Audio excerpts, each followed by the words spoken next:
Chapter 1 Rising from Darkness. Naruto couldn't believe what had just happened. Not even an hour ago, he had been betrayed by one of his teachers. Mizuki Teme had tricked him into stealing the village's forbidden scroll, and then tried to kill him and Iruka-sensei. He didn't even want to think about the other thing Mizuki had told him about. But now he knew why everyone in the village hated him. He had a demon, the Kyuubi no Kitsune, sealed inside of him. He was relieved that Iruka had told him that he wasn't a demon himself. His world had come crashing down when Mizuki first told him, but Iruka said he believed in Naruto, and Naruto wasn't going to betray the trust Iruka-sensei had in him. I'm going to show those villagers that I'm not the Kyuubi. I'll make them acknowledge me. Ibeo. Naruto, how are you feeling? The aging Hokage asked the boy. They had been sitting in the office for half an hour, and the boy hadn't spoken even once. I heard from the hospital a few moments ago. You don't need to worry, Naruto. Iruka is going to be fine. He is? Thank Kami, I was really worried. Naruto let out a breath that he hadn't even realized he'd been holding in. You'll be able to visit him tomorrow morning, Naruto, but for now we really need to talk about what you've been through. Naruto had expected this. He really didn't want to relive what had happened, but he knew he couldn't just imagine it hadn't happened. Just start at the beginning, Naruto. Explain everything that you remember. Naruto let out a sigh before starting. Okay, GG, I was sitting out in front of the academy after I failed my exam again, and watching the other kids show off their hit I ate to their families, when Mizuki-sensei came up to me and told me that there was a secret test that would let me pass the exam. Naruto hated himself looking back. He should have known that there wasn't any stupid test, but he just sighed and continued, anyways, Mizuki-sensei told me that all I had to do to pass was sneak into your office, grab that stupid scroll, and meet up with him in the forest. Now it was the Hokage's turn to sigh. He figured this was how it started. He was disgusted that one of the teachers would abuse the trust of one of his students for something like that. Okay, Naruto, what happened next? Now it was the Hokage's turn to sigh. He figured this was how it started. He was disgusted that one of the teachers would abuse the trust of one of his students for something like that. Okay, Naruto, what happened next? Well, Naruto started chuckling. You should remember the next part. GG. I got in here, and knocked you out with my Oiroke no Jutsu. Naruto couldn't help but grin at that. He couldn't believe that the Hokage, the most powerful ninja in the village, had been taken out with his own original anti-pervert technique. As his chuckling stopped, he decided to continue, but anyways, the next thing I did was I grabbed that scroll, and took off. I found my way to where Mizuki Teme said to meet him, but cause he wasn't there yet, I decided to take a look inside the scroll, and saw it was full of jutsu. Naruto, before you continue, I want to tell you, that you are hereby forbidden from speaking about how you got the scroll, and I'm also going to have you write everything you know about that technique into the forbidden scroll. You just want to know how to do it yourself, don't you? GG, Naruto accused jokingly, while narrowing his eyes at the old man. No, Naruto, that technique is obviously dangerous, as it was able to defeat me so easily. The fact is that there are a great many talented shinobi in this village that would fall prey to that technique, and as such, I am labeling it a forbidden technique. At this, Naruto cracked a small smirk. I wonder just how many perverts I could use this on to beat. Okay, GG, you win. I'll write it down in the scroll, but I'm not going to never use it again. What happens if I'm fighting some super pervert or something, and that's my best chance for beating him? Fine, Naruto, I won't forbid you from using it, but under no circumstances are you to go around teaching it to people. Now please continue with the story. This caused Naruto to become downcast again as he began speaking again. The Sarutobi was skeptical at the thought of it. A genin, mastering a Jonin level technique in under an hour, it was unheard of. Naruto was surprised by the Sandame's reaction. After all, it wasn't that difficult to learn, but upon hearing that he had mastered a Jonin level technique, he was pulled out of his depressed slump. He wasn't bouncing around, but he'd probably do that later. Take that, everyone. The class, Dobi, mastered a forbidden Jonin level technique, and didn't even get in trouble for it. Actually, GG, I was kinda shocked how easy it was. I mean, I've always sucked at the academy bunchin', and no matter how much chakra I pumped into them they'd always turn out sickly. But with these, I barely needed to use any chakra and they turned out awesome. By now Sarutobi's mind was searching for some way to explain this occurrence. The only thing that would make sense is if the boy has an impossibly high chakra reserve. Baka. Oh Kami. How did I not realize before? As an Uzumaki he was bound to have abnormally high chakra reserves, and on top of that he does have a demon that is essentially a giant mass of chakra sealed inside of him. Wait, if he's got that much chakra, then there's something else I need to test. Okay Naruto, I think I know why you've been having so much trouble with the Academy Jutsus, but before I explain, I would like you to perform the 3 standard Academy Jutsu. Naruto was a bit confused, but he slowly made his way to his feet with the Hokage, who walked around his desk to stand in front of Naruto. Alright Naruto, I want you to try use the Henge no Jutsu to look like the scroll, can you do that Naruto? Ground and asked Naruto to return to normal, and with a puff of smoke Naruto was back.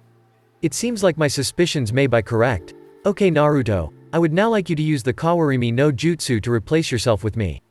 Hiruzen made sure he spoke calmly, so as not to suggest something may be unusual about his request.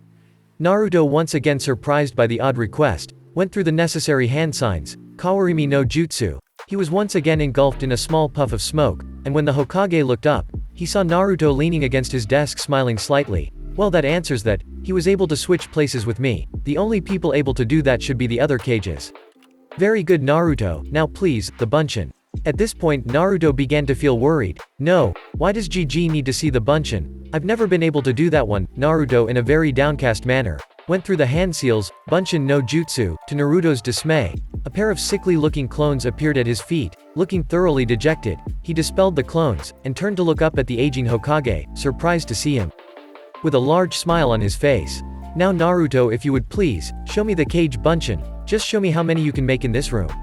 He was positive that his assumptions were right, he just couldn't resist the opportunity, seeing this would give him to praise his surrogate grandson. He knew how much the boy suffered, and wished he could have done more, but he knew the praise would help the boy out.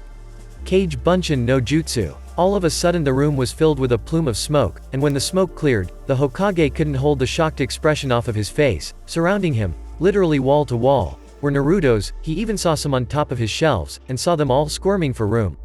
By this point in time, the Hokage was beaming, he was immensely proud of Naruto. Naruto, dispel them and have a seat again, I'd like to talk to you about your techniques. Naruto was a bit worried about this, but seeing his surrogate grandfather's smile told him that at least he wasn't in trouble, so he dispelled the clones, feeling a small headache coming on, and settled down in the chair in front of the desk. Well Naruto, today has proved to be a very interesting day, hasn't it?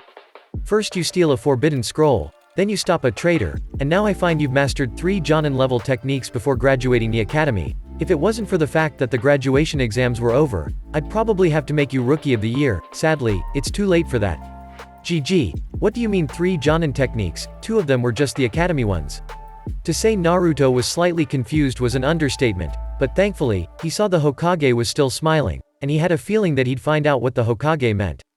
Naruto, those 2 are academy techniques, but you've been using them at a Jonin level. If you paid more attention in class you'd know that the Henge is supposed to be a genjutsu, and just make you appear as something else. What you've been doing is actually a full transformation technique, which makes it Jonin level, and as for your Kawarimi, normally somebody your age shouldn't be able to even switch themselves with another person. The fact that you could switch places with me means your chakra reserves surpass even mine, and I'm the Hokage. But GG, if I've got so much chakra, how come I can't even do the Bunshin? That's simple Naruto, you just have too much chakra for it. Your clones always turn out sickly, because they are overcharged and the amount of chakra you put into them quite literally kills them. The Hokage couldn't help but smirk at the young blonde's expression. The boy was opening and closing his mouth trying to figure out something to say, but the words were obviously eluding him. Now Naruto, I need to tell you something about the Cage Bunshin that should help you with your training over the next 3 months before we have the Genin team announcements. Now that Naruto had gotten his mouth to stop opening and closing, he looked back at his surrogate grandfather. I wonder what my super cool jutsu can do. I've gotta get really strong before I get on my team. I hope it'll help. Naruto thought desperately. Naruto, there are 2 reasons the Cage Bunshin is a forbidden technique. The first being that it requires a lot of chakra to use efficiently. In fact, it requires so much that most shinobi under the rank of Jonin can't even create 2 without passing out from chakra exhaustion. The second is because of the mental and physical stress it causes on the user. Do you mean that's why my head hurts a bit after I use it? GG, cause I was wondering about that? Yes Naruto, the Cage Bunshin causes mental stress, because everything your clones experience gets transferred to you. Huh? Sighing slightly at the boy's confusion, he spoke again. Naruto, what I mean is that when your clones learn something you learn it too. And before you interrupt me asking what I mean, let me just give you a demonstration. Cage Bunshin no Jutsu, with that an exact duplicate appeared next to the Hokage, and the clone instructed Naruto to create a clone as well. Cage Bunshin no Jutsu. Okay Naruto, now our clones are going to step out of the room for a moment and then dispel. I think that'll help you understand what I mean. The Sandame was smirking at the look of confusion on Naruto's face as he watched the clones leave the room, and a second later, he felt his head tingle. "GG, when are we getting that ramen? Wait, how do I know you said you'd buy my ramen?" The aging Hokage just stood there waiting for Naruto to figure it out, and after a few minutes, he saw Naruto's face light up. "Oh, I get it, so if my clones learn something I can learn it too. Aw man, this is gonna be so awesome. I'm going to get so strong with this stuff. Just you wait, old man, I'll get that hat from you sooner than you think. Ibeyo." Naruto had a giant grin plastered across his face at the thought of sitting behind the Hokage desk in the robes and hat, and got more and more excited at the idea of being the one handing out orders and having everyone respect him. Meanwhile, the Hokage was chuckling. "Well, Naruto, I'm sure you will get strong, but before you go running off, I've still got more to tell you about the technique." This got Naruto's attention, and he dropped right back into the chair he hadn't even realized he had sat up from. "Naruto, the main reason this technique is so dangerous is because each of your clones is technically you, so whatever they experience you experience, but the danger comes from the fact that because they are all you, whenever they dispel, you also get all the exhaustion they've experienced, so it's a very physically draining technique, so as good as it is for training, you have to make sure you give yourself time to heal after using it, and also Naruto, physical training will exhaust your clones, but if you have your clones using weights and everything, it'll tire them out, but you won't get the effects of the weights, so any body conditioning you still have to do yourself." Naruto was a bit downcast at this, knowing that he'd have to be the one running around with weights, but he quickly decided that it didn't matter much, cause he'd just have his clones working on his taijutsu katas, and his ninjutsu, so when he got rid of the clones he'd be way better at everything. "Okay, but GG, where can I go to learn more stuff? I mean, most of the academy teachers hated me, and Iruka is in the hospital, so where can I go to learn more stuff?" The Hokage sat there for a few minutes, thinking over Naruto's question. He continually cursed the elders of the council forbidding him from giving Naruto his inheritance. From the Uzumaki clan, he would have to find some way around that, but the only way that would happen is if Naruto asked him for them first, and with the boy knowing nothing of his clan, that wasn't going to happen, when suddenly an idea popped into his head. "Well, Naruto, you should head to the shinobi library, they have hundreds of jutsu, though as a genin you'll only be eligible for E and D rank ninjutsu scrolls, but they have scrolls on all sorts of things from taijutsu, to kenjutsu, genjutsu, and even some minor fuenjutsu, and now that you have your hit I-8, it is impossible for them to bar you in trance. There are even the shinobi record inside that will tell you about all the ninja who ever served Konoha." The Sandame couldn't help but smirk in his mind at this. He knew that Naruto would jump at this opportunity, even if the boy didn't like reading. The thoughts of all those techniques would override his dislike for studying, and with the mention of the shinobi records, the boy would without a doubt search through the records for some sort of family, especially since he told the boy years ago that his parents had been shinobi who died in service of the village. Naruto was in deep thought by now. Maybe the old man is messing with me. I mean, going to the library to get stronger? Sounds crazy. Maybe his age is getting to him. I guess I could send some clones to look if there's any cool stuff there, and maybe the records could tell me something about my parents. I mean, GG did say they were shinobi. Okay, I'll go look at the library for some cool techniques. Say, old man, what do you think I should look for in the library? Well, off the top of my head, I'd say you need to get a book on chakra control, and maybe look into some shinobi tactics, and if you're serious about taking my hat someday, you should look into some history books as well as some of the shinobi laws, because you need to know all that to be Hokage. But GG, that's all so boring. Well then why don't you make your clones do the reading, while you go train? It's all information you should know, so if it's too tedious to do yourself then just send your clones to do it. Naruto thought about it for a minute, and decided that if he had to know it, he might as well put the clones to use, and make them study the boring stuff, and he could go do some cool training. Wait a minute, if I can just do that, then why don't any other shinobi use clones to do all that stupid boring stuff?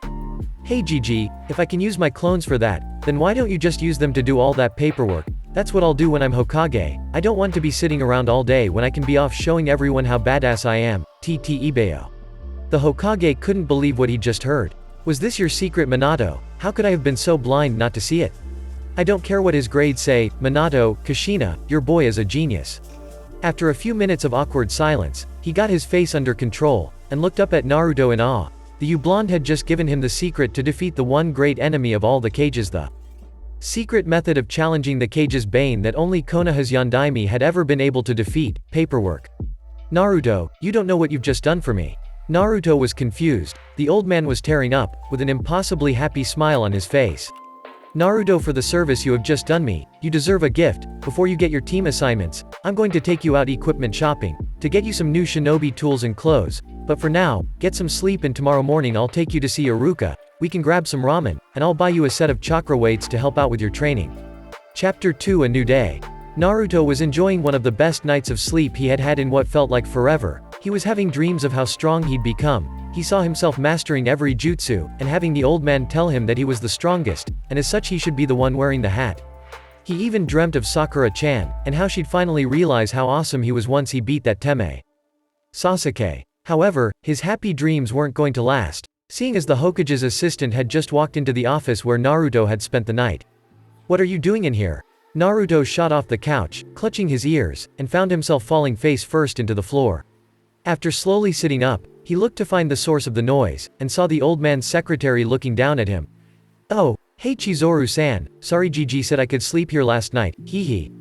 Naruto was scratching the back of his head as he explained a little of his talk with the secretary. Despite her yelling, he knew that the old man's secretary didn't hate him. Sure, he knew she got annoyed with him sometimes, but she at least saw him as a person. "Well then Uzumaki-san, I'd suggest that because you're here, you could help me carry in the first of the day's paperwork?" "Sure thing Chizuru-san, Kage Bunshin no Jutsu." "Okay guys, you heard Chizuru-san, get that paperwork in here for GG." "You got it boss." The Hokage's secretary didn't know how to react to what she had just seen. She decided to shrug off the young shinobi's antics, and was back to herself helping the all 10 Narutos organize the paperwork for the Hokage. "I know Sandame-sama is going to get upset when he sees all this paperwork." Naruto and Chizuru chatted for a couple minutes as the clones brought in the last of the paperwork. Well, Naruto chatted about all the cool things he was hoping to learn, while Chizuru listened. Soon it was around 9 in the morning, and the aging Hokage strolled into the room. He saw Naruto and his longtime secretary Chizuru chatting, and then his eyes fell upon the recently placed mountain of paperwork sitting on his desk. Well, it seems that we meet again, my dreaded mortal enemy. Yesterday I would have nearly cried seeing you piled so high. But I now know your weakness. You shall never darken my dreams again, ha ha ha. "Good morning Chizuru-san, Naruto." "Morning GG." Chizuru was confused. She had seen the Hokage's eyes when he looked at his paperwork, and couldn't believe what she had seen. "What's going on? He doesn't even look fazed by the paperwork, and I know for a fact it's more than double what was there yesterday." However, she realized that she hadn't even responded to the Hokage's greeting yet and quickly composed herself. "Good morning Hokage-sama, is there anything you need this morning, or would you prefer I just let you get started?" The Hokages couldn't help but grin wider when he realized what caused his secretary's confusion, and decided to play it up a bit. "Well, I wouldn't mind some tea to start off the day, as well as a glass of milk for Naruto. We have some things planned for today, and we'd like to be off as soon as possible." Now his secretary's face was in shock. The Hokage was planning on leaving the office with all the paperwork piled on his desk. She nodded dumbly and decided she needed to get her thoughts straight. Maybe the Hokage was just feeling a bit under the weather today. After all, what else could explain his planning to leave the office right after he arrived? Naruto watched the secretary leave, and didn't really understand her expression, so as soon as she had left the office and closed the door he turned to the Hokage. "GG. What was with Chizuru? I mean she's usually really strict, but she looked kinda weird when she just left." "Well Naruto, Chizuru has been my secretary for a long time, almost 6 years now actually, and for the first time the paperwork didn't even bother me, so she's probably just shocked by this, but don't let that trouble you Naruto." The Hokage was chuckling by now. "Anyhow, after Chizuru-san gets back with some tea and milk, we'll head out and I'll treat you to breakfast before picking you up some chakra weights, and showing you the shinobi library." This brought Naruto's attention back around, and though he was excited for getting the chakra weights, he still wasn't looking forward to the library. "Sure, I mean, I'm not personally going to be reading all those stupid history books and law stuff, but I'm still gonna have to remember all of it. Maybe I'll do what Gigi suggested, and get a book on chakra control or something like that, and have a bunch of clones working on that. At least that way I'll get a bit stronger with them." Naruto left his interior monologue to see the Hokage standing at the window, smiling while looking out over the city. "What are you looking at Gigi?" Sarutobi was just enjoying the peaceful morning, and was musing over what he should do with all the time he was going to have to himself again now that he wouldn't have to spend every minute of every day behind those piles of paperwork, and turned away from the window at Naruto's question. "I have been debating what I should do with my time now that thanks to your idea I don't have to be behind that desk all day. I was thinking about spending more time visiting the academy, and maybe just spending more time walking around the village, and talking with the civilians, but I still feel like if I don't have a lot to do, I'll just end up back here, doing paperwork." "Well GG, why don't you train more then? I mean, I know you're supposed to be the strongest and everything cause you're Hokage, but that doesn't mean you can't get stronger, does it? The Hokage was slightly shocked at the idea, once again wondering how he hadn't thought of it. Sure, he was getting close to 70, but back in his youth he had been dubbed Kami no Shinobi. He had been considered the strongest Hokage, and as much as he hated to admit it, he had grown weaker over the years. Just remembering the last time he had summoned Enma, they had been talking about how long it had been since they had a fight, or even just a spar. Well, it couldn't hurt to get back in a state where I can fight again. I won't be able to get back to my prime, but what I lack in vitality, I could make up for in experience. There's no downside I can see, and I have always regretted letting my condition slide, and now that I don't have to worry about the paperwork, there isn't anything that will be in my way. Thank you for that, Naruto. I think I'll follow your suggestion. After all, it wouldn't be good for the village if their Hokage was seen as getting weak, would it? Naruto didn't respond. He just smiled up at his surrogate grandfather, glad that he could be of help again, so they just both turned to the window again, and waited in silence for a few minutes. Being quiet wasn't Naruto's favorite way of spending time, but he decided to use this time to figure out how he wanted to use his clones for the next little while, at least while they were in the library, so the silence continued for several minutes until it was broken by a knock on the office door. Come in, Chizuru. Naruto and the Hokage turned around and watched as Chizuru walked in, bowed briefly and then turned to make her way out. As she got to the door, however, the Hokage spoke again. Thank you, Chizuru. Could you make sure my schedule is clear till the afternoon? I'll be back in briefly then to make sure everything is alright. Of course, Hokage-sama, if that's what you would like. Chizuru was almost sure of it. The Hokage must be feeling ill if he was going to go through with his plan of leaving all the paperwork behind. But sighing slightly, she figured that he would make up for it the next day. Even if he had to come in early, she barely noticed Naruto's thanks, and merely waved a hand at him, to show it wasn't a worry. Then she made her way to her desk outside the office and sat down, and got to her own paperwork.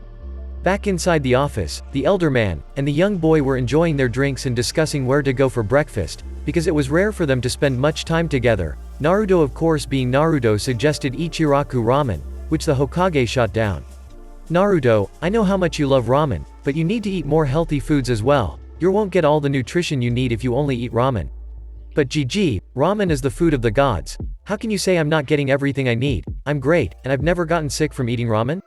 Naruto, you don't have to stop eating ramen, but if you want to be a strong shinobi you need to eat healthier, and if being healthy isn't enough, I can promise you adding some variety to what you eat, and eating healthier won't hurt your growth. If you don't have variety in what you eat, you're not getting all the nutritional value you should, and that makes it take longer for you to grow. At this, Naruto's objections were cut off. His height was a sore spot for him. He really didn't like how he was one of the shortest people in his class, and he quickly, if extremely dejectedly, decided that if he had to give up ramen a couple days a week to help him get taller, then he would. Okay, GG, you win, no ramen. But if we're not going to Ichiraku's, where are we gonna go? Not a lot of places let me in. Cause of the Kyuubi. Sarutobi sighed at this. He hated how the villagers would get around his law regarding Naruto containing the Kyuubi, and how he would be kicked out of a lot of the shops in Konoha. Well, don't worry about that, Naruto. You're with me today, and nowhere in the village would they dare turn you away when you're with me. So that's not an issue, and when we go get your weights I'll take you to a store that an old friend of mine owns. I know that they'll be more than happy for your business. Really, GG? That'll be awesome. Okay, let's go then. 1 minute, Naruto, I still need to do my paperwork. Kage Bunshin no Jutsu. With a puff of smoke, 4 clones of the Hokage went behind the desk and started dividing up the paperwork. Now remember, once I'm gone, put up a privacy barrier, so this stays a secret. We can't have Naruto's idea leaked out to everyone, can we? Also make sure you read every single report. We can do that now. If you need to, you can each create another clone, but make sure that by the time I get back that we're at least halfway through all these piles. After addressing the clones, the Hokage led Naruto out of the office, and closed the door behind them. The Hokage couldn't help but smirk again as he said his farewells to his secretary again, and made his way out of the tower. Out in the streets of Konoha, the Hokage and Naruto were making their way to a small family-owned restaurant that the Hokage had frequented often during the time where the Yondaime had reigned. He hadn't been there in a little over a year now, seeing as it was rare for him to have any spare time in the mornings, but he had told Naruto that it was a very nice restaurant focusing on cuisine from all across the elemental nations, even having some dishes that originated outside of the elemental nations. Needless to say, Naruto was excited at the prospect of all the new food he could try, and he figured that if the people who owned the restaurant were friends with his surrogate grandfather, that they might let him come back on his own as well. He'd have to remember to ask the old man if he could do anything about it. As they were walking, the Hokage could see the stares the villagers were directing at Naruto. He couldn't understand how the village could look at Naruto this way. The Yondaime Hokage was regarded as a hero. He was one of the most talented shinobi to ever be born. He couldn't understand how the village could have placed so much faith in his skills during his life, and how they could have so little faith in the seal he designed for Naruto. Minato, you must be rolling over in your grave watching how the villagers are going against your last wish. If you or Kushina were still here, this never would have happened. I'm sorry I've failed you both so completely when it comes to your son. The Hokage glanced towards Naruto, and he saw the look in Naruto's eyes. He knew Naruto had noticed the stares he received, and he couldn't deny that he was worried how the boy would react now that he knew the reason behind the stares. Naruto was deep in thought. He finally knew why the villagers all hated him, and it only strengthened his resolve to get their acknowledgement. Just you wait. I'm going to be the most kick-ass ninja you've ever seen, then you will all have to acknowledge me. Ibeo. Naruto noticed that the Hokage was watching him with a worried expression, and turned to the old man and smiled. Don't worry GG, I can ignore them, I've been doing it as long as I can remember. Let's just get some food, I'm starving. The old man could tell that the boy was hiding his true emotions, but he sighed knowing that it was the blonde's way of coping. He understood that it was also the reason the boy would play all the pranks he did. The boy just wanted some attention, and even if it wasn't good attention, any attention was better than the hate-filled glares he usually received. Making one more turn, the Hokage led Naruto through the entryway of a nice-looking restaurant called Yaokei Shokudo. Naruto was slightly apprehensive walking in, but seeing the surprised and happy looks the old man was getting, he figured he'd be fine. He still noticed some of the diners giving him looks, but paid them no mind. Hokage-sama, good morning, it's great to see you, you visited us in ages. Naruto looked up, and saw a man who looked a bit older than Iruka walk up to the Hokage and bow to him. Ah, hello Kenji-san, is your father in this morning? I'd like to talk to him if he had some free time? Naruto just watched the two adults talk, and noticed that though the younger of the two men gave him a look, it wasn't filled with hate, more so just curiosity, so he decided he'd give the man the benefit of the doubt for now. Of course he's here Hokage-sama, I'll go grab him for you, but for now, you and your guest can take a seat, we have a few tables open, so feel free to seat yourself and I'll be right back with my old man. And with a smirk the man was off, and the Hokage was leading Naruto to a table near the front window. Hey Gigi, who was that? I thought you said an old friend of yours owned this place. That guy was maybe a couple years older than Iruka-sensei? Ah, yes you are right Naruto, that was Yaokei Kenji. His father Rojin owns this restaurant, and don't worry, Rojin-san is almost as old as I am. At this time Naruto noticed the man named Kenji come back out from the back of the restaurant with an old man, who Naruto could only assume was Rojin. Hiruzen, how've you been doing? Naruto was shocked at this. He'd heard a few people call the Hokage by his last name before, but they always used honorifics at least. This guy must be a really old friend to just call the Hokage by his first name. Rojin, it is good to see you, it has been a while. The Hokage was smiling warmly at the other old man. By the way Rojin, Kenji, this is Uzumaki Naruto. I was taking him out for breakfast, and found he'd never been here before, so I took the liberty to bring him along. I've spoken very highly of your food. At this the two men looked at Naruto, and surprising Naruto they smiled at him. Hello Uzumaki-san, I'm Kenji, and this is my father's restaurant. It is nice to meet you Uzumaki-san. Any friend of Hiruzen's is a friend of mine, and is always welcome in my restaurant. Naruto's shock at these greetings were clearly plastered on his face. What? Naruto took a minute to figure out that he was supposed to respond and somewhat shakily turned to the two men. Thanks, it's nice to meet you as well. Still in a state of something near shock, Naruto wasn't paying attention to what the three adults were talking about, until once again Kenji turned back to him. So Uzumaki-san, have you decided what you'd like to have? At this Naruto was slightly shocked. He hadn't even realized he'd opened the menu, he certainly hadn't been reading it. I think Naruto will have the extra large breakfast special. At this Naruto looked up at the Hokage, and slowly nodded. Yeah, sure, I'll have what Gigi suggested. Could I also get some milk too? Of course Uzumaki-san, I'll be back with your drink in a minute. Your meal will take a little longer, so just ask me if you need anything. Naruto just nodded dumbly again, and started fiddling with his hands. He wasn't really paying any attention to the conversation the two old men were having. He picked up bits, but it seemed like they were just talking about when they were both young, something he had noticed that all older people tended to do. Well, it was nice to meet you again Uzumaki-san, but I should really get back into the kitchen. I just want you to know that you're always welcome in here. Enjoy your meal Uzumaki-san, Hiruzen. Naruto waited another minute or so after the man left before turning back to his surrogate grandfather. Okay Gigi, what's with those two? Why are they being all nice to me? The Hokage sighed at this, not really blaming the boy for his distrust. Naruto, Rojin is a very old friend of mine, and I have known his son Kenji since the day he was born. You have nothing to worry about from them. I'm positive that they'll accept you just as much as Tucci and Ayame do. so I'd recommend just enjoying your meal, and if you enjoy it, I'd recommend you come back, and get to know them some more. Naruto and the Hokage spent the rest of their time at the restaurant talking about Naruto's training. The Hokage even came up with an idea to help convince Naruto to take the readings he suggested seriously. Because Naruto had been told not to eat ramen all the time, the old man had decided that at the end of each week he would buy Naruto a bowl of ramen from Ichiraku for every book he read. Naruto wasn't entirely sure how to feel about the agreement. He was unhappy he'd only get ramen once a week, but on the other hand, he figured with his clones he'd be able to read easily 20 books a week, though he wasn't happy that the Hokage said he would be tested on his knowledge of the books by Iruka-sensei.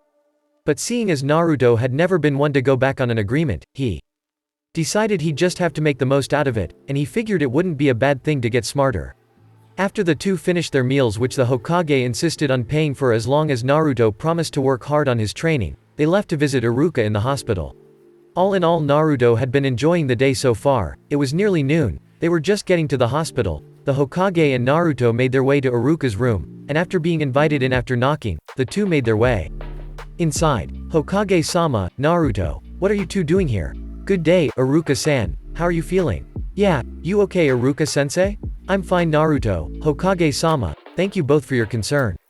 So how are you doing, Naruto? Are you feeling okay after what you went through last night? Naruto felt his eyes water at that. Iruka was one of the few people who had acknowledged him, and had gotten pretty badly injured during Mizuki's attempt to steal the scroll, and he was asking how he was feeling. I'm sorry, Iruka-sensei, if I was a better ninja neither of us would have gotten hurt. Naruto held back his watering eyes, and just told Iruka that he was fine. Though Iruka could tell that Naruto was still having trouble dealing with everything he had learned, he decided not to pressure the young blonde into speaking about it until he was comfortable with it. So Iruka decided to lie back, and let Naruto talk. He was surprised when Naruto told him about the jutsus he'd been using at the academy, and apologized to the boy for not noticing the cause of his issues himself, and continued cursing himself for the next little while, as Naruto went into talking about the training he was going to do for the next few months. He was shocked to hear that Naruto was going to study the shinobi history and laws, but he readily agreed to test Naruto at the end of each week on his knowledge. He was even more shocked to hear that Naruto was only going to eat ramen once a week. The idea of Naruto eating food other than ramen was hard to imagine, but he was mentally praising the Hokage for his ingenious method of convincing Naruto not to cheat on his healthier diet by offering to buy him the ramen himself. He was also very pleased to hear that Naruto was planning on working on chakra control, because after finding out how much chakra the blonde had, he figured it would take him a lot of work to get his control up. Sadly for the visiting group, due to the fact that Iruka's injuries weren't fully recovered, a nurse broke up the group's visit after an hour or so, and though she apologized profusely to the Hokage for having to ask them to leave, she still did insist. As the two were about to leave, Naruto turned around in the doorway and Iruka could see the boy was holding back tears for some reason. I'm sorry, Iruka-sensei, I promise I'll get stronger, so you don't get hurt protecting me again. I'll get strong enough to make you proud of me. Iruka was stunned by this. He knew that Naruto would be upset over everything he had found out, but this was more than Iruka would stand for. Naruto, it's not your fault I got hurt. I'm a shinobi, it's in the job description, so don't worry about it, and I look forward to you getting stronger, but you should know I'm already very proud of you for how far you've come.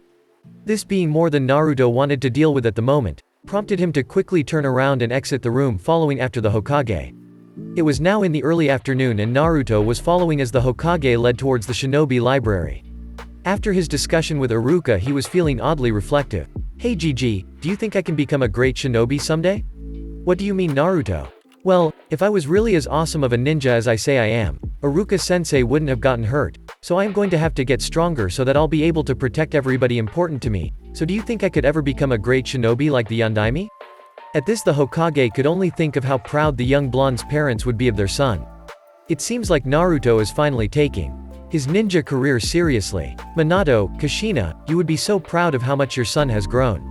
Naruto, I believe that one day you could be one of the most powerful shinobi in the entire world. You just have to remember that you will only ever get as strong as you want if you have something precious to you that you are getting stronger to protect. What do you mean something precious to protect, Gigi? Naruto, every truly great ninja has something, or someone that is precious to them to protect. It is for their precious people that they get stronger. Just look at the Yondaime, he gave his life to protect this village, because this village was precious to him. If you want to become truly strong, you need to have something or someone to protect. Naruto was silent for a few minutes, trying to think of people that were precious to him. Well, I know I'd want to protect the people from Ichiraku. Tuchi and Ayame, then there's Aruka-sensei, he's already gotten hurt cause I wasn't strong enough, and even if GG is really strong, I don't want him getting hurt. Maybe one day I can be like the Yondaime and fight for everyone in the village. That sounds something I'd like doing, standing up for everyone, even the people who have treated me bad. What better way is there to show them that I'm not a monster? With this, Naruto's resolve to become stronger was reaffirmed, and he turned back to his surrogate grandfather. GG, one day I'm going to be like the Yondaime, one day I'll be the one to protect this village, then everyone will have to acknowledge me. Naruto had a bright smile plastered on his face again, not the smile he wore to mask his pain, but a true smile, showing the passion and conviction he had in his words. The Hokage was beaming at the boy. I know you will, Naruto. Now let's get to the library, and then you can get started on your work. The two made the rest of the trip to the library in silence, and once they arrived the Hokage took a moment to show Naruto around, and asked him to come by the office at the end of the day to pick up the weights he had promised to buy the boy. Naruto was a bit disappointed that the old man would be leaving him at the library, but before he left he found Naruto a book on chakra control, and suggested he set a dozen clones to reading through what they'd discussed earlier, and he could go and work on chakra control himself. Naruto had finally finished browsing through the library and decided it was time that he get out of there and start working on his chakra control. Kage Bunshin no Jutsu. After the smoke caused by the technique died down, and he was yelled at by the librarian for yelling in the library, which Naruto found kind of silly, he turned back to face the 30 clones he had just created. Okay men, you're going to break up into 3 groups, 15 of you are going to read in the shinobi history section, 14 are going to be reading up on the laws, and you, he said pointing at one clone in the center of the bunch, are going to be reading up on the shinobi records. You all know what is at stake if you don't take this seriously, and we'll end up suffering from a case of ramen deficit disorder, so get to work, and try not to bug the librarian, so no yelling. You got it boss. All the clones chanted back in restrained voices. After leaving his clones back in the library Naruto decided to head to Training Ground 41, he'd come across it back in his early academy days, and had been looking for a private place to practice. It was essentially a small clearing in one of the forests inside the village walls. There were a few training posts in the center, and there was a relatively small body of water just outside the clearing. Sadly, Wen had stumbled into a few shinobi training, and they had told him that the training area could only be used by shinobi, but now he was able to use it, and no one could say anything against it. Naruto arrived in the clearing and found it empty. He decided he'd do a quick stretch, and a warm-up run, and then get started, so he summoned a clone to start reading up the chakra control exercises. After doing his stretches and 2 laps around the clearing he walked back towards the clone, and dispelled it. After feeling the rush of info, he quickly became frustrated that the clone hadn't even gotten beyond the book's introduction, so he sat down himself, and spent the next 20 minutes reading through the first chapter, and though he was disheartened at learning the first exercise was the leaf balancing exercise from the academy, he decided if he was going to do the work from the book, he would do it properly. He quickly created 200 clones and instructed them to grab leaves and work on keeping them stuck to their foreheads, and once they were done that, they were to work on spinning them. After instructing the clones he summoned another clone to help him with the workouts he was going to be doing. Deciding that he might go easy if he just did what he felt was okay, he instructed the clone to come up with the most brutal workout that he would be able to do, and after a few minutes, the clone instructor directed him to do 5 sets of 200 push-ups, 200 sit-ups, 100 chin-ups, 100 squats, and 100 lunges, followed by 100 punches each hand, and 100 kicks each foot. Each set would be followed by 5 laps around the training area. After hearing this Naruto cursed his clone, and dispelled him with a punch to the face, which he quickly regretted getting the memory of how the punch felt back. OWW, damn. Maybe don't attack my own clones, it only ends up hurting me. Well anyways, I guess I should get started if I'm going to be able to drop by the Hokage tower before it gets too late. After all I'm still going to need dinner. At this Naruto began his training. It was around the start of the 3rd set that he was once again cursing his clone, and realized that he didn't have any food at his house besides ramen, and started panicking about what he was going to do until he came up with the idea of getting a clone to go buy groceries for him after using the Henge no Jutsu. After sending off the now disguised Naruto clone with instructions to buy healthy stuff, he grudgingly got back to work. Chapter 3 The Road to Strength Naruto woke up with a start. Where am I? Naruto was about to panic, when he realized that he was very familiar with the room he had been lying in. He was once again in his surrogate grandfather's office. Now that that question was answered he became aware that he had a rather painful headache. He got up off the couch, and made his way towards the window. He quickly regretted this when his legs buckled underneath him at his first step. Damn it, I guess the workout my clone made me do wasn't such a good idea after all. Hey wait, Speaking of my clones, I need to figure out how much my clones at the library read. At this, Naruto began trying to figure out what he had learned. He tried thinking about the history of the village, and dozens of memories came to him. Realizing that he had learned a lot about the founding of the village, as well as the founding clans, he congratulated himself. Though he did file in his mind that he was going to have to study more into the individual clans, he always knew that Sasuke was a Teme, but he hadn't thought almost all of the Uchiha clan had been a group of jerks. Struggling to his feet, he slowly made his way to the window in the office, and pulled open the blinds. Looking out on the streets of the village, he saw that it was just after dawn, so he decided to make his way back to the couch. Sitting down, he was working on remembering how he got back to the Hokage's office. He remembered being halfway through the 5th set of his workout the night before. Flashback: Naruto was lying on the ground panting. In fact, panting was what he had been doing for the past 2 hours. His body was screaming in protest at any of his attempts to move, but he was determined to finish his workout. It was getting dark now, and he was getting worried if he didn't finish up soon the Hokage would leave the office for the night, and he didn't want to make his surrogate grandfather wait for him, so with a loud groan of protest he pushed himself up off the ground, and made his way to finish the workout. He decided he'd spend some time in the office in the early morning in case Naruto woke up early, and then around noon head out himself. He had picked up the chakra weights himself yesterday, but he hadn't given them to the boy because he had been brought into his office by his worried secretary. The Hokage was heading up the staircase thinking about all the paperwork he had gotten through the day before. He couldn't help but congratulate himself, reflecting on how he had finally conquered his nemesis. Unfortunately, he had noticed some severe problems with a lot of the papers brought to him by the civilian council. He was aware that since he had retaken the mantle of Hokage after the Yondaime died sealing the Kyuubi, he had allowed the civilian council to gain more power than they used to have. But upon getting the memories back from all the paperwork, he was shocked to see how bold they had become, in the demands they made. He resolved that he was going to remind them that Konohagakure no Sato was a shinobi village, and as such it was essentially a military dictatorship. He was upset that he had allowed himself to become so lax that they could grasp so much power.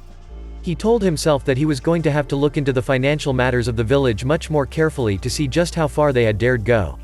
They took advantage of my old age, but no more. I will remind them why I was called Kami no Shinobi. They aren't going to get away with this anymore. In fact, I think I'm going to leave behind a dozen clones today, just to ensure that I can read everything they try and demand carefully. I've acted lazily for too long. I'll have to gather as much evidence before I make my move against the civilian council.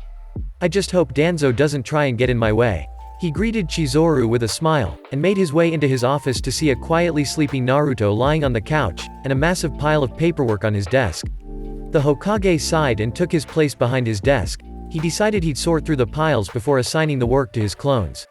He knew he would still need to attend all the meetings, but he couldn't help but smirk at the thought of how the civilian council was going to react to him taking a more dominant role in the meetings.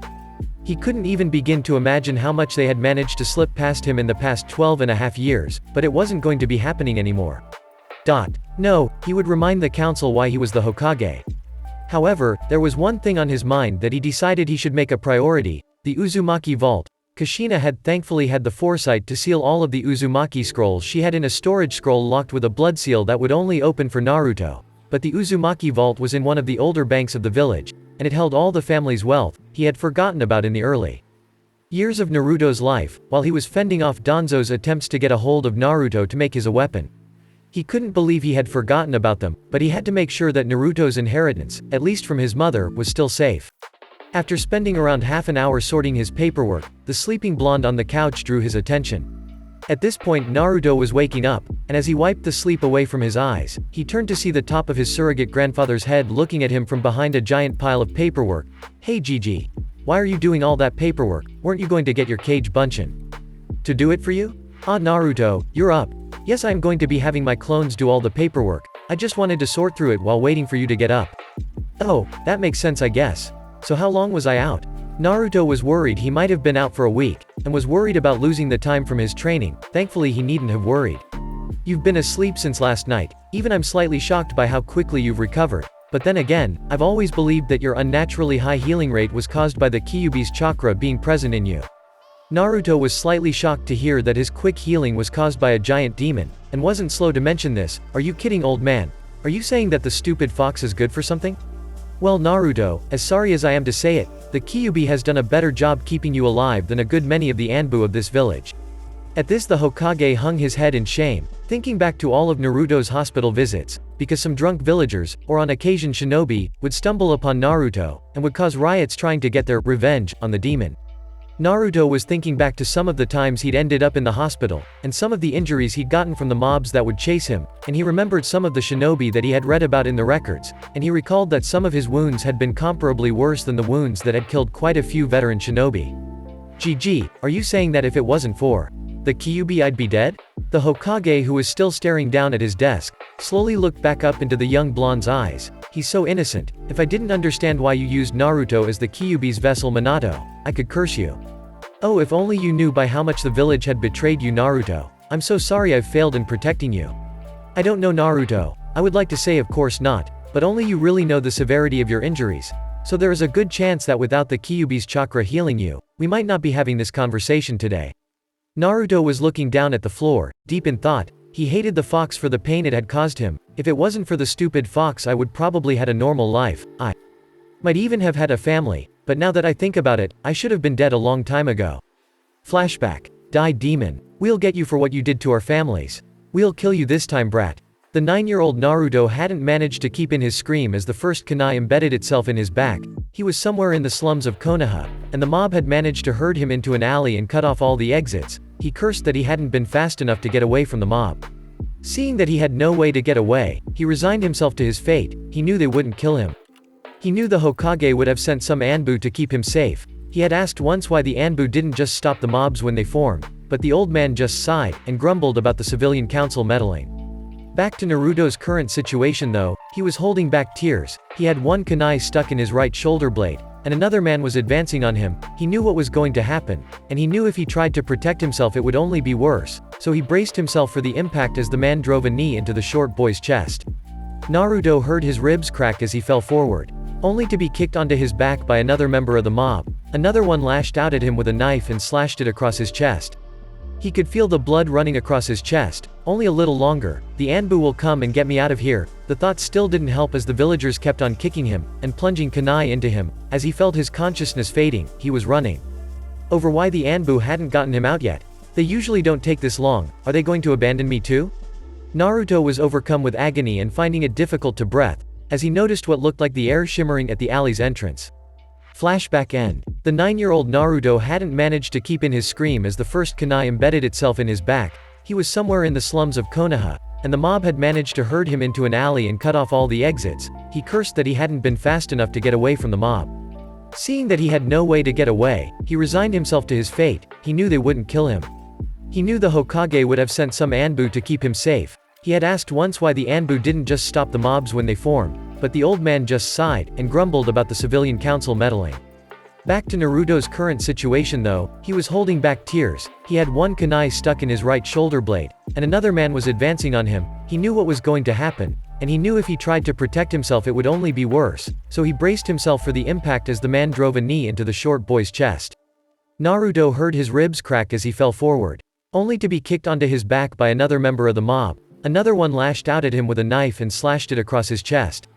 He could feel the blood running across his chest. Only a little longer. The Anbu will come and get me out of here. The thought still didn't help as the villagers kept on kicking him, and plunging kunai into him. As he felt his consciousness fading, he was running over why the Anbu hadn't gotten him out yet. They usually don't take this long. Are they going to abandon me too? Naruto was overcome with agony and finding it difficult to breathe, as he noticed what looked like the air shimmering at the alley's entrance. Flashback end. The Hokage, accepting the case from the blonde, took a minute to look at the symbol, and sigh slightly, knowing how few people there were now who knew why the symbol was so important. He opened the case to reveal what looked like a set of 4 metal bands. Naruto, this is a set of chakra weights. They may not look like much, but they are a very useful tool for training. Unlike normal weights that are large and bulky, these will not get in your way. Naruto looked at the 4 metal bands, and had some trouble believing how much they would help him get stronger, but he figured that the Hokage wouldn't make stuff up about training. How do they work then, GG? Well, to make them work, you channel chakra into the seals on the inside of the band. At this the Hokage handed Naruto one of the bands. As Naruto looked it over, that the band also had one of the spirals engraved on it. He then looked on the inside, and saw some weird design that looked like it had a kanji or 2 at the center of the design. What's that, GG? The Hokage took another of the bands out of the case, and turned it around to show the blonde. Naruto, These markings on the inside are seals. They are somewhat like the seals that some shinobi use on scrolls to carry some of their possessions. There are actually two separate seals on these bands, and they work by channeling chakra into them. One of the seals is to open and close the bands, and the other is the weight seal. Until you have improved your chakra control, I only want you using the seal that opens and closes the bands, because the weight seals only absorb chakra, so once you pump chakra into them, it can't be reduced, so until you have your chakra control mastered, you can come to me to get me to increase the weight of each band. Naruto was somewhat disappointed that he wouldn't be able to do it all himself, but if the other day had taught him anything it was how poor his chakra control was. It took hundreds of his clone an entire afternoon to get the leaf balancing exercise down. Okay GG, hey wait. You said that some shinobi use seals for carrying stuff and things. Could I learn how to do that sort of thing? Naruto was really hoping that his surrogate grandfather would approve of him trying to learn something new. The Hokage had to work to keep his smile off his face at this request. The Uzumaki clan was naturally gifted at Fuenjutsu, and Minato had been a seal master himself, so he had high hopes for Naruto. A few days ago he would have doubted that Naruto would be able to learn Fuenjutsu because of how much theory there was to it. But if Naruto could spend a day in a library reading things that he had gone out of his way to ignore, he figured the young blonde would put some effort into studying something like Fuenjutsu. Naruto, what you're asking about is a very complicated thing to learn. It is an art known as Fuenjutsu, and it is very hard to learn. The Hokage couldn't help but feel slightly upset that he had decided to tease Naruto. However, I suppose if you can spend hours studying history that I could find you some introductory Fuenjutsu scrolls. Naruto bounded towards the Hokage, tackling him in a hug, excitedly repeating his thanks. The Hokage smiled at this, and slowly brought Naruto out of his ecstatic state, so that they could continue their discussion about the chakra weights. Naruto, I'll find you some scrolls on Fuenjutsu theory by the end of the week, so you should continue doing the training you've started. Now let's get these weights on, okay? Naruto smiled at this, and looked at his surrogate grandfather. The Hokage smiled a bit, and asked Naruto to hold out his hands. Naruto complied instantly, and smiled as the Hokage unlocked the bands, and put the first two around either of his wrists, and then showed Naruto how to use the seals for opening and closing the band, and had the blonde demonstrate that he could do it a few times before he told him to put them on around his ankles. Naruto decided that he liked how they looked. Only the ones on his wrist had the spiral engraved in them, but they were all made of near black slightly shiny steel, just like the kunai he used. Overall he decided that they were pretty badass, and they were going to help him become more badass. Naruto listened as the Hokage explained that he should only ask himself, or other adult shinobi for help with increasing the amount of weight in the seals, and Naruto willing agreed, looking forward to training. The Hokage channeled some chakra into each seal, and told Naruto that each of the chakra weights was around 15 pounds now, and that he shouldn't ask to have them increased till he didn't notice any resistance to moving around with the weights on. After chatting for a little while longer, Naruto decided he should make his way back to his apartment, and get some more rest. It took him quite a bit longer than usual to get back to his house, but finally Naruto made it up the 6th flight of stairs to his apartment. Opening the door and stepping in, he promptly tripped and fell over the piles of old clothes, empty instant ramen cups, and general mess that he had accumulated over the years. Naruto decided that the first thing he'd do is get some food, but seeing as he didn't really feel like moving at the moment, he quickly summoned around half a dozen clones. He ordered 2 to carry him to his room, 1 to cook something, 2 to clean up his apartment, which he had never bothered doing before, but decided if he was going to be a serious ninja he should take the other aspects of his life seriously, and that way he wouldn't be tripping on all the junk lying around. The last clone he decided to send to the library. He told the clone that when it got there it should summon the same amount of clones as the other day, and get to reading. A few hours later Naruto woke up again staring at his ceiling. He made to get up, being mindful of the weights. He decided that he'd rested enough, because the sooner he got to training, the sooner he'd get used to the new weight he was using. After making his way to the kitchen he was shocked by what he saw. There was a large amount of food prepared on the table, and the room looked nothing like it had just a few short hours ago. He sat down in his chair, and greeted the 3 clones who were cleaning up the apartment, and was very thankful he had decided to clean his house up. He ate the meal prepared by the clone, thanking Kami that the clone he had sent to get food yesterday had the sense to get a cookbook. He was still bugged by not getting to eat ramen all the time, but he figured learning how to cook for himself wasn't a bad thing either. After finishing his meal and telling his clones to keep up with the cleaning he set off to train. He arrived at the training ground he had used the last day. Finding that it was thankfully vacant once again, he once again summoned a few hundred clones telling them to continue working on the leaf balancing exercise. He wanted them to be able to balance them by their stems while spinning them with their Chakra by the end of the week, so he was sure he mastered the exercise before moving on to the next one, and he once again summoned a clone to come up with a workout for the day. The next few days were brutal for the young blonde. He became slowly convinced he was suffering from ramen deprivation, as well as physical exhaustion from his workouts and mental exhaustion because of the information he would learn from the clones. He had come across some interesting books in his studies, but he still felt sorry for the clones he would send to the library. He was also a little upset with how slow his clones were reading. He knew that they had to read everything thoroughly or he wouldn't get all his ramen, but by this point he wasn't sure if 23 bowls of ramen would last him till the next weekend. Sadly, he was out of time for this week, and was making his way towards the Hokage tower. Speaking of the Hokage, Naruto had realized just how bad of an idea it had been to call the Hokage old man. When he had been reading some of the older laws, he found out that being so disrespectful towards the village leader was a punishable offense, and he was increasingly glad that he was as close with the Hokage as he was. He had visited Iruka-sensei the following evening, and gotten quizzed on the books he had read, and was slightly shocked that his old sensei was surprised he had read 23 books over the course of the week. He knew he had been a bad student, but he was still a little offended that Iruka hadn't immediately believed that he had read all the books he said. Naruto was by now outside the door of his surrogate grandfather's office, and was looking forward to two things, the first of which was he'd be getting some scrolls on Fuenjutsu, and the second was obviously the ramen. The Hokage, unlike Naruto, hadn't had a good week. It had been one issue after the other. He had started training again, and was sorely disappointed in how far his skill had fallen, and if all the work he was putting his body through to work himself back up wasn't enough, he had discovered that the civilian council had managed to steal all the funds from the Uzumaki vaults. 4 members of the civilian council were still unconscious in the hospital due to the pressure of the key he had directed at them were, and the finance minister would probably never recover. He had very nearly executed the entire civilian council for saying that the funds were appropriated because of the damage the Kyuubi had caused in its attack. He actually had ordered the banking minister to meet with Ibiki for further questioning, but he was never more ashamed of the village as a whole than he had been at that moment. The Uzumaki clan had helped fund the Senju clan when they were founding the village, because the Uzumaki clan and the Senju clan were distantly related. The Uzumaki clan had already settled in Uzu no Kuni before Konoha had been founded, and their lands were rich with precious metals and gems. The Hokage sighed. He had ordered the money returned, but he didn't know how long the civilian council would drag out returning it, but he had to make sure that the money was back at the very least by Naruto's 16th birthday, because at that point, whether he was a chunin or not, he was granted his inheritance. He was drawn out of his dark mutterings by a knock at his door, and knowing that he had an appointment with Naruto today, invited the young blonde in. The two spoke for a while. Well, more accurately, Naruto talked, and the Hokage listened. He was ecstatic to hear of Naruto's successes. He was also shocked when the boy asked to have his weights increased, but he complied, increasing each of the weights to 20 pounds. The two soon left the office, heading to Naruto's favorite place to eat, Ichiraku Ramen. Their arrival caused an uproar with the ramen chef and his daughter, who had been worried all week when Naruto hadn't shown himself once.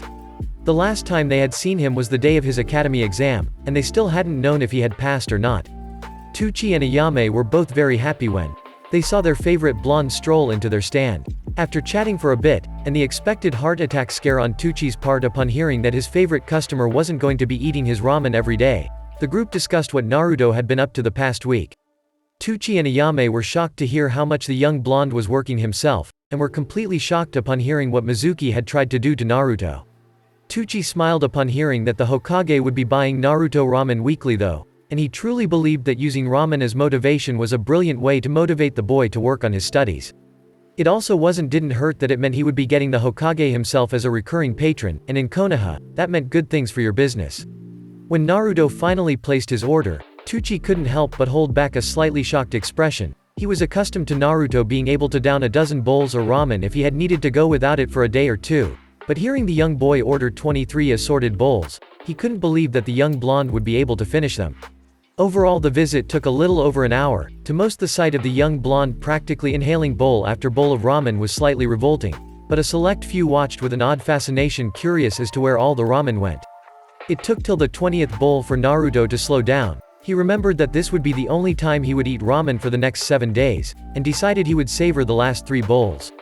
When the blonde finally finished off the last bowl, placing it on the precariously high pile, Tucci smirked at his other customers' astonishment. The only one who could have possibly eaten more ramen was a near-starved Akimichi, and even then he figured they would be hard-pressed.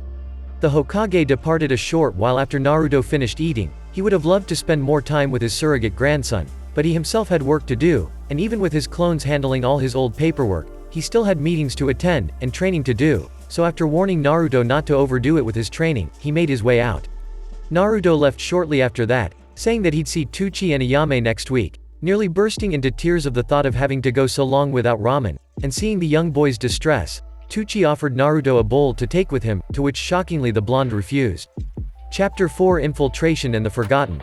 It had been a month since the incident with the Forbidden Scroll, and Naruto was shocked at how much he had changed.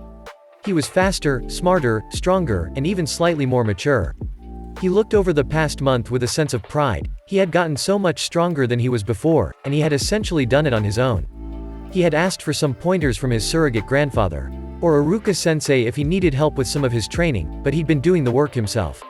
Naruto was currently lying on top of the Hokage monument staring up at the night sky. He never knew why he was drawn to sitting on the Yondaime's head, but the man was his idol after all, even if he had sealed the stupid fox inside him.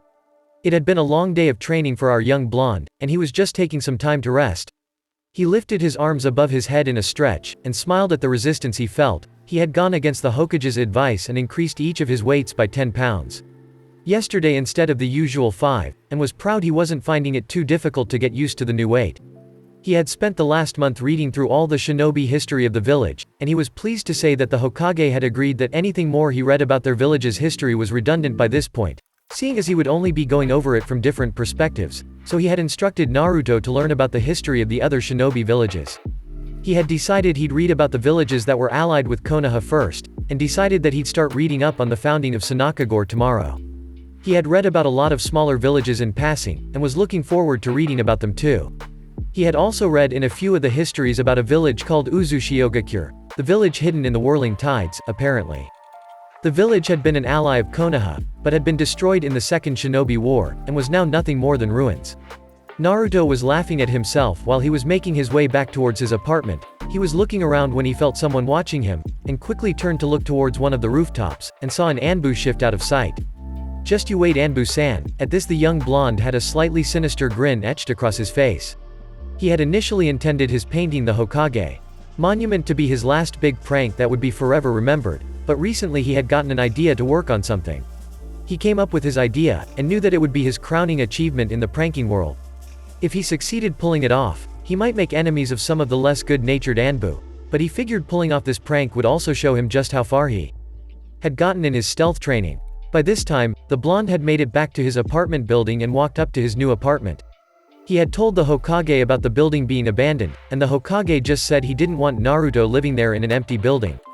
After much begging and pleading, Naruto managed to convince his surrogate grandfather to allow him to stay, and after even more begging and pleading, the old man grudgingly gave him permission to use the building as he saw fit.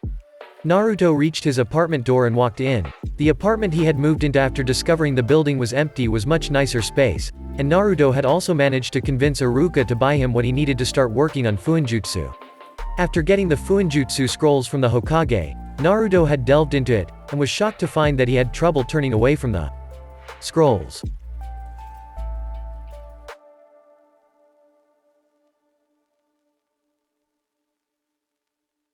It took Naruto 2 days to get through the set of scrolls his surrogate grandfather had given him, and he spent the rest of the week rereading them to ensure he had everything memorized. The scrolls hadn't had any actual seals in them, they were all about the theory behind Fuenjutsu. The second week he got some scrolls on all the different types of seals, and finally the other day, he had gotten some instructing scrolls on how to create seals. After getting all the theory down, Naruto had been anxious to try them out, and decided to make a simple storage seal. It took him 8 ruined scrolls, but he finally managed to get the formula right for creating a storage seal. He was currently using it to carry around his book on chakra control, a bingo book that he got after spending more time in the library, as well as a few bentos that he or one of his clones would prepare in the mornings. He had also been working on a set of barrier seals, and figured he nearly had the formula down behind them. It was a 6-point barrier. He had decided on this, because he had learned that anything under a 6-point barrier could destabilize if one of the seals was destroyed. But this way, if one of the seals failed, the barrier would continue to operate until there were only 3 left. He wanted to have an 8-point seal, but he knew that was far more advanced, and so he stuck with a 6-point seal. As Naruto made his way to his bedroom, which now, thanks to the generously donated furniture from the giant apartment on the top floor, had a rather large and exceptionally soft bed up against the window. He dropped into his bed and started drifting off, thinking of all the shinobi he had read about in the shinobi records. He had been slightly upset when he found out that the majority of the shinobi listed in the archive were all either retired or deceased shinobi. He understood now that he was about to turn a corner when he heard someone coming around the corner. He quickly jumped up and stuck himself to the bottom of a balcony and stayed there as he watched the people walk underneath him. The two were wearing standard Konoha vests, and were talking about some mission. Naruto decided not to pay much attention to the details they were talking about, but he made a note of what the shinobi looked like. From his vantage point he could tell that one of the men had silver hair, and from what he could tell seemed to be wearing a mask covering the lower half of his face. Damn, that looks cool. I gotta remember to get some of those when I go shopping with GG, besides it's a good way to help keep who I am a secret on missions. The other man looked like an older Shikamaru to Naruto, so he figured the second man was his infamously lazy classmate's father. He stayed in his hiding place until the two men passed him. He waited a few minutes, to ensure that they were gone before he dropped back down to the ground. Moving quickly, he rounded the corner, and saw his target. The Anbu headquarters weren't anything like one would expect. The building seemed to have been designed to be the most plain and unimportant-looking building imaginable. It appeared to be a small 4-story apartment complex, but Naruto knew that the Anbu headquarters also had a substantial underground section, so he moved towards the building. Naruto had already visited the building once, so he knew how he was going to get inside. He quickly made his way around to the back of the building, and started making his way up the drain pipe. He could have just walked up to his entryway, but he didn't want to risk alerting anyone by using chakra. Once he made his way to the third floor, upon making his way to the first subterranean level, he dispelled his henge, and realized why he hadn't run into anyone. He heard some loud cheering and singing. Letting his curiosity get the better of him, he snuck towards the door that the noise was coming from, and saw inside what looked like a lounge. Dozens of shinobi drinking sake and handing gifts to another one of the shinobi. Naruto couldn't believe his luck that the Anbu would let their guard down for someone's birthday.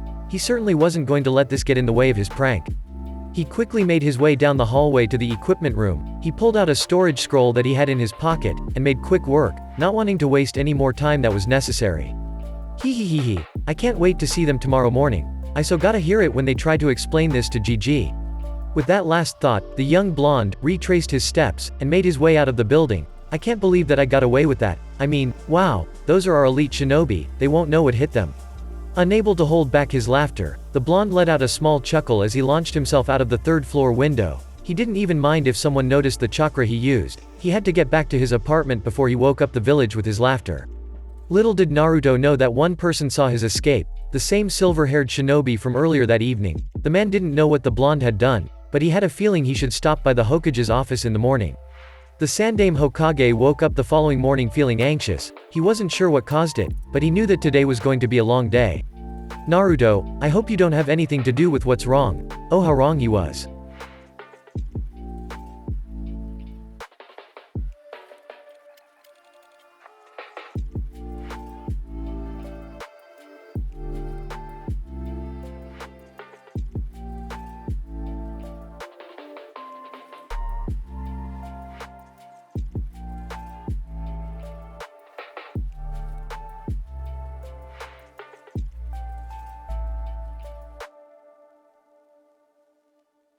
I see Neko, well that is good at least.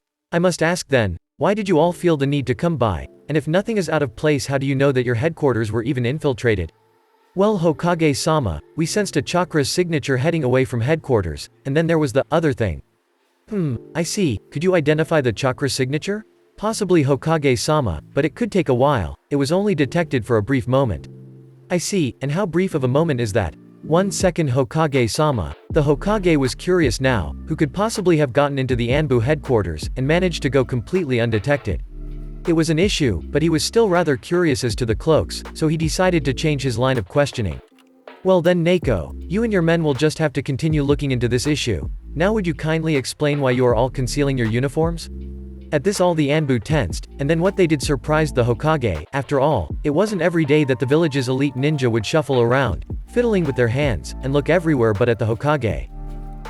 Well you see Hokage-sama, there was one thing that was damaged at headquarters.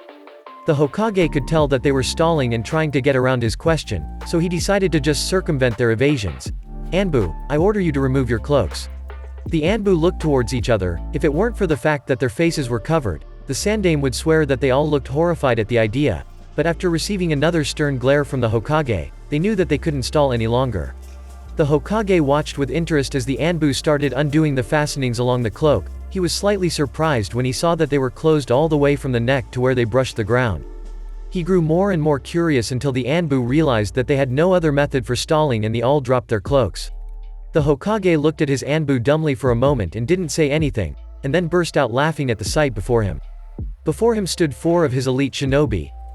Needless to say, he automatically understood why the Anbu were so embarrassed. After all, there was only one shinobi in all of Konoha that enjoyed that particular color, and he just so happened to be the only person in Konoha who would have the gall to sneak into Anbu headquarters just to dye all their uniforms that color. After taking a moment to calm down, the Hokage turned back to his now obviously humiliated Anbu. "Well, I assume that it wasn't just the 4 of you who had their uniforms, damaged."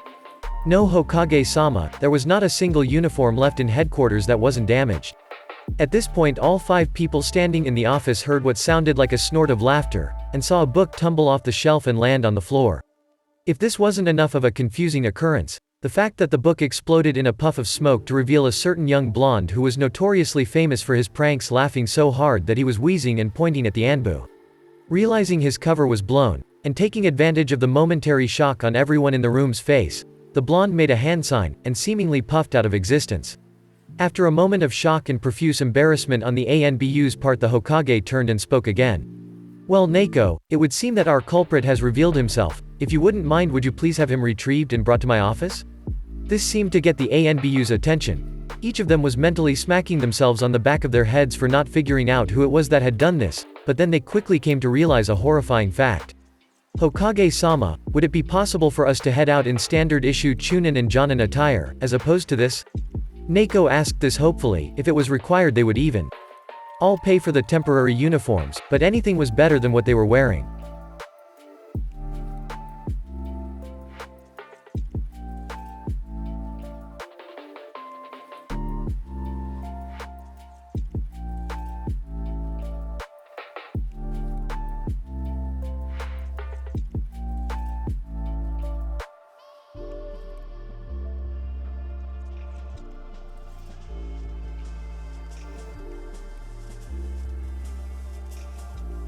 Uzushiogakure was a relatively small shinobi village, located to the west of the Land of Fire, in the island nation of Uzu no Kuni. Uzushiogakure was founded by the Uzumaki clan a decade before Konohagakure, and was remarkably wealthy. From what he read, he learned that they had earned their wealth through the mineral-rich islands of Uzu, which had an abundance of precious metals, as well as rather large gemstone deposits. The Uzumaki were renowned for their unmatched skill in Fuenjutsu, as well as their remarkable vitality as well as their longevity. It wasn't unheard of for an Uzumaki to live well into their 100s. He was confused as to how he should feel about what had happened to his clan. They had been destroyed, almost entirely during the Second Shinobi War, when the armies of Kirigakure, Iwagakure and Kumogakure as well as some of the smaller villages, all joined forces to attack Uzu. He read about the last stand of his people, and how even though they were hopelessly outnumbered, his clan stood their ground so they could ensure that the civilians were able to escape from the slaughter. Uzushiogakure had a shinobi force numbering around 2,000 in total, and the combined armies numbered were over 40,000, and still his family and his people stood their ground. They held the island hoping for help from either Konoha or Suna, but after 3 weeks of siege, and their numbers shinobi force taking casualties, the last of the Uzu shinobi gathered together, and managed to use a forbidden seal of their design at the cost of their own lives to seal the souls of all the attacking forces on Uzu.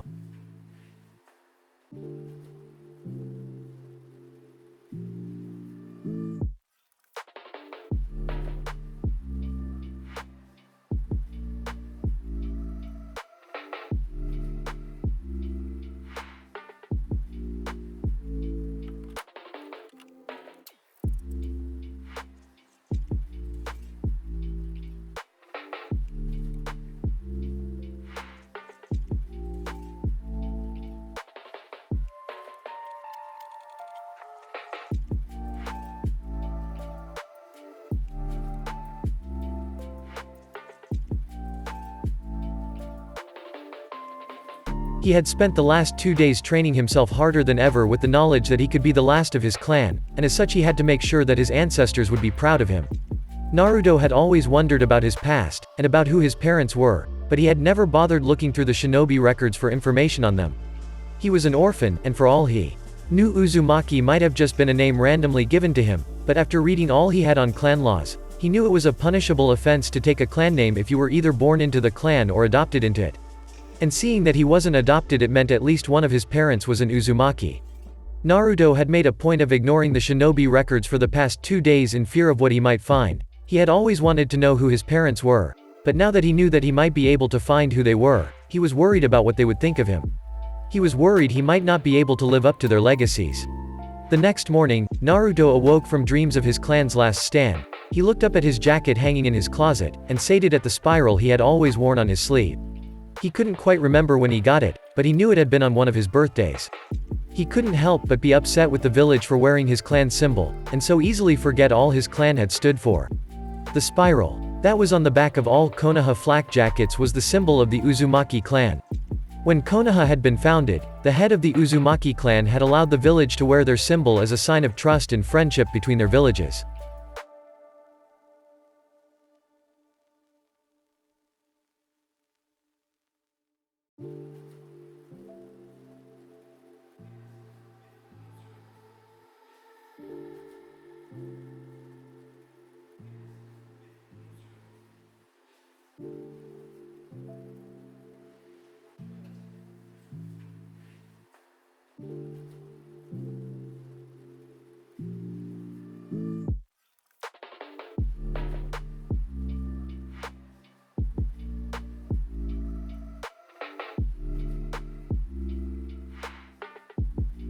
Sighing at the forgotten memory of his clan, Naruto slowly went about his morning routine.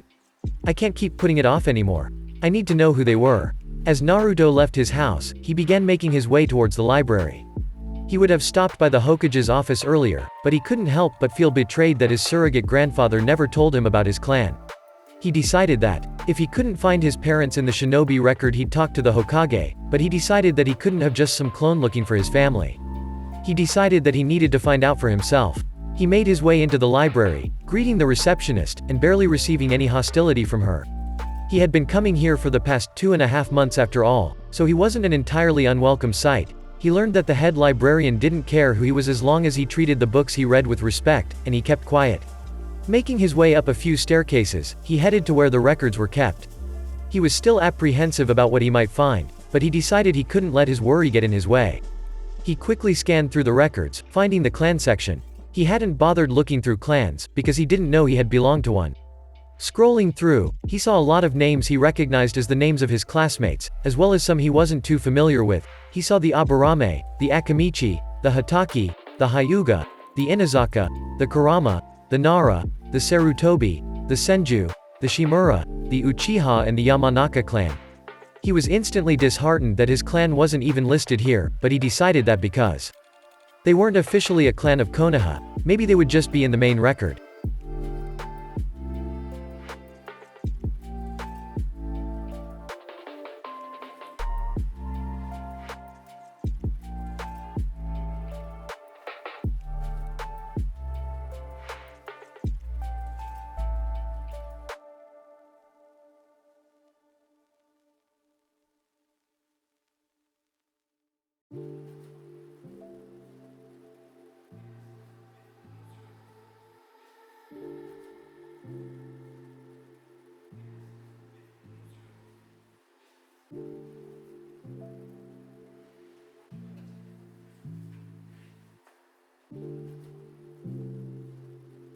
Sighing, he moved to a long row of drawers and searched through it. He was once again upset that the record had the shinobi listed based on the day of their death, so he spent a few minutes trying to figure out when his parents could have passed away. He in a matter of moments came to the conclusion that because he was born on the night of the Kyuubi attack, then at least his mother had to be alive all the time before then. He sighed as the moved to the 2 drawers set apart labeled for the Kyuubi attack. Naruto spent hours going through the drawers. He couldn't help but feel responsible for every name he read. He felt sad to think that all that was left of all these shinobi who had died defending their village was a 4 inches by 6 inches card that had their information listed on it. He had been going through the records almost the entire day now, and it was getting near sunset when he realized he was coming near the end. Over the past hour or so, he had begun thinking that maybe what the villagers told him about his mother abandoning him had been right. If she wasn't in the records, then she must have abandoned him. As he was flipping through the final 20 cards, he noticed something that looked odd. He flipped back to the card in question, and stared at the name again. He was having a hard time making out what it said, because it looked like someone had spilt something over the card. Getting upset at that, Naruto pulled out a spare scroll that he had with him, and set the card on top of it. He wasn't sure if using his chakra to transfer the writing would work properly with something like this, but that was how you transferred seals from scrolls to other tools.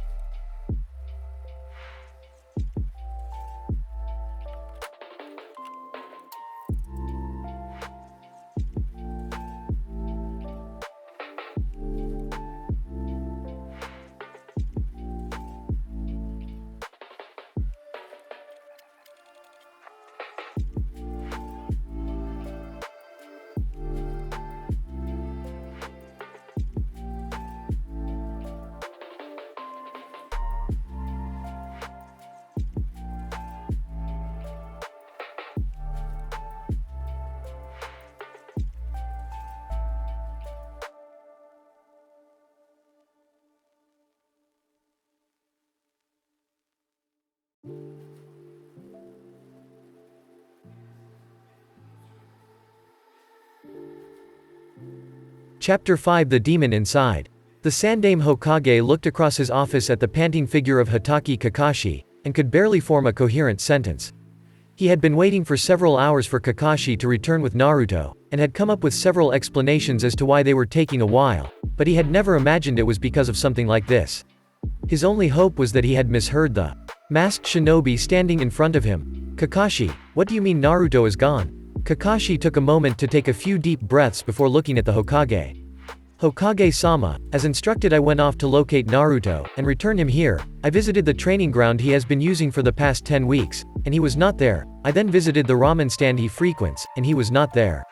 I continued to go to the library, and found he had visited it earlier in the day, but he left a few hours before I arrived, and according to the head librarian he looked rather upset when he left. Where did you look for him next? I can't believe you would have just disappeared." "I wouldn't have thought that either, Hokage-sama, but I visited his apartment building, and scoured the building from top to bottom, and when I found where he had been staying I found this." At this, Kakashi reached into his pouch, and pulled out a small storage scroll. After applying a bit of chakra to it, Naruto's signature jacket appeared in a puff of smoke. The Hokage reached over, and took the jacket from the younger man's outstretched hands. He didn't understand why Naruto would have left his jacket in his home, but he then realized something was missing. "Kakashi, where was the emblem that he had on the left shoulder?"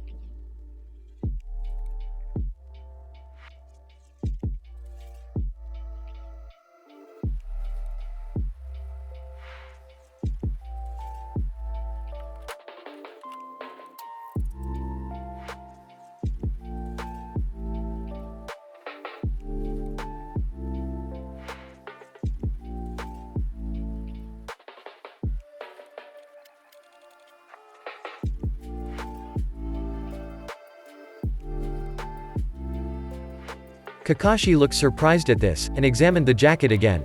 He noted that it looked as if the fabric had been cut around what had been on his shoulder.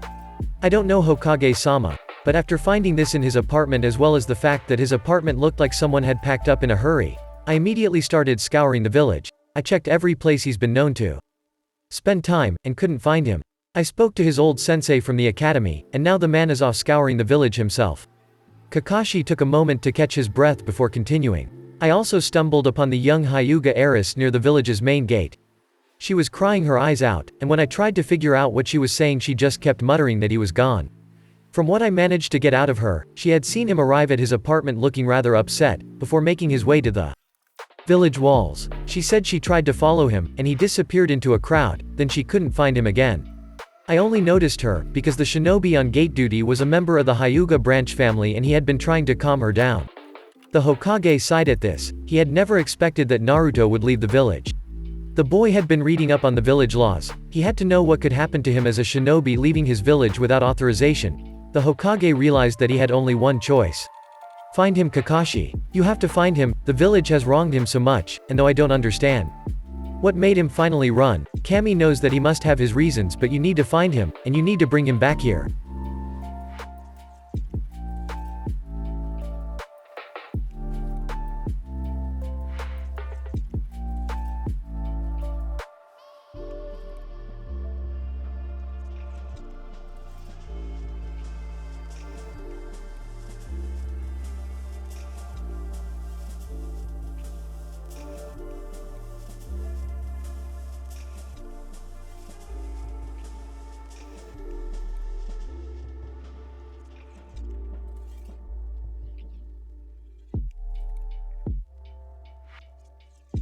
Sarutobi didn't mention that he had determined that Naruto must have found out about the Uzumaki clan, which would have explained why he had taken the emblem he had worn on his jacket, but he couldn't determine why that would lead the boy to have run away.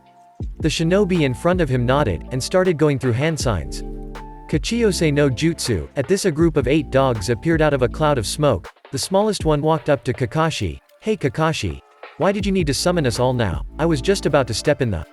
Kakashi, not wanting to have to hear a lengthy explanation of his summons' grooming habits, quickly interrupted him. "Not now Pakun, you can talk about that stuff later, right now I need you all to get the scent from this jacket," and led me to it. The small dog looked up at him. "Why do you need all of us then Kakashi? I'm enough for this, aren't I?" "Normally yes, but the boy whose jacket this is can make Kage Bunchin, so he could easily confuse his trail. Now go, I'll catch up with you in a few minutes." With that, 7 of the 8 dogs jumped off. The last one stayed quiet, waiting to lead Kakashi to the other dogs' trails. After that was done, Kakashi turned back to the aging Hokage. "Hokage-sama, do you have any idea why Naruto would have left the village?" "At the moment no, but go." Naruto had stopped running around half an hour ago. He had run around 40 kilometers from the village when he started slowing down. Thanks to his endurance he would have been able to run further, but he decided to take it slow. "I know they're going to send people to find me anyway, and I won't be able to avoid them forever." Naruto had never felt so betrayed. The man who he had looked up to, and idolized, had been lying to him his entire life. Gigi always said he didn't know who my parents were, but he had to know who my mother was. She was a Jonin for Kami's sake. The Hokage himself has to promote them. The blonde was dragging his feet. He had initially planned to get as far from the village as possible, but he realized he had nowhere to go. He had considered going to the ruins of Uzu, but he didn't have any way to get across the water to the islands. He had started working on the water walking exercise a few weeks ago, but he hadn't mastered it yet. He had initially not wanted anyone to find him, so when he had left the village he created over 24 clones, and sent them off in different directions, but after he crossed through a stream, he knew that at least the trail left by his scent would be gone. So at that point he had dispelled them. He knew a few of his clones had also crossed streams and rivers, so it wouldn't be easy for anyone to trace him, but he still wasn't sure what he was going to do. So the blonde walked. He tried to come up with some reason why the man who he had viewed as his surrogate grandfather would have lied to him about his parents. Would it have been that bad for him to even know one of their names? Why would the village have basically gotten rid of the history of his clan? None of it made sense. His mother had to have had friends, and unless everyone who had ever known her had hated her, it didn't make sense that the entire village would view him as a demon. He was also upset that he really didn't know anything about her, aside from her name. He was really glad he had started learning Fuenjutsu, seeing as it was his clan's speciality, but he was really upset that he didn't have anyone from his family to teach him. He didn't even have any family scrolls. He decided that at one point he was going to need to visit the daimyo of the Land of Fire, because he figured if anyone would have a family tree of what was apparently the royal clan of an allied country, it would be another royal family. The problem was that he knew there was no way for him to actually be able to meet with him. After all, he was just a genin, and more than that, he was a genin who had ran from his village. For all he knew, the daimyo might think that he was a demon himself. So he kept on walking. He had left his jacket behind because it would only make him easier to spot in the forest. He was currently just wearing his jumpsuit pants, a black t-shirt, and his shinobi sandals, along with his weights. He had also stuck a few sealing scrolls in his pockets, and was carrying some spare sets of clothes, and some food in them.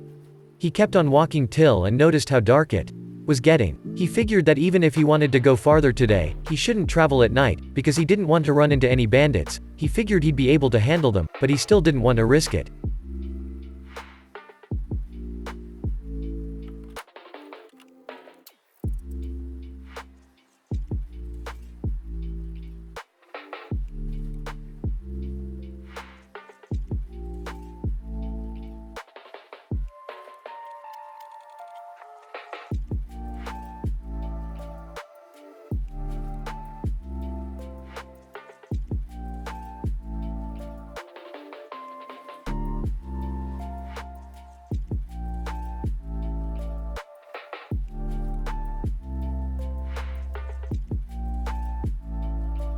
So he kept walking till he found a huge tree that seemed to have been hollowed out. From the looks of it, it might have once been an old outpost from back during the time of the clan wars, but he figured it would easily be better than sleeping out in the open. I can't believe how the village could turn their back on my clan like that. Hell, the Uzumaki helped fund the construction of the village, and they even supplied the village with chakra-rich metals in the beginning. Now the villagers just use the resources from my family's home, and treat it like it belongs to them.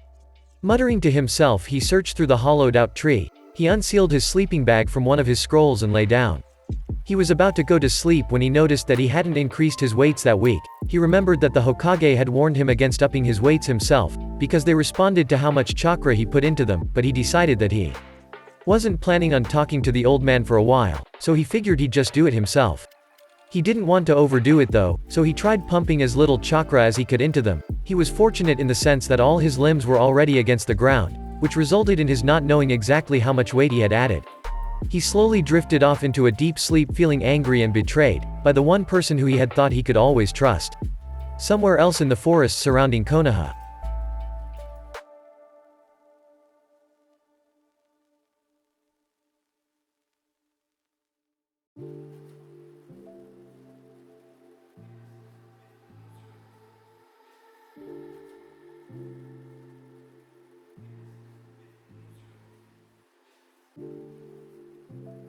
Hatake Kakashi was getting worried. He had been running for several hours now, and had yet to find Naruto. As he had feared, Naruto had left dozens of trails leading away from the village.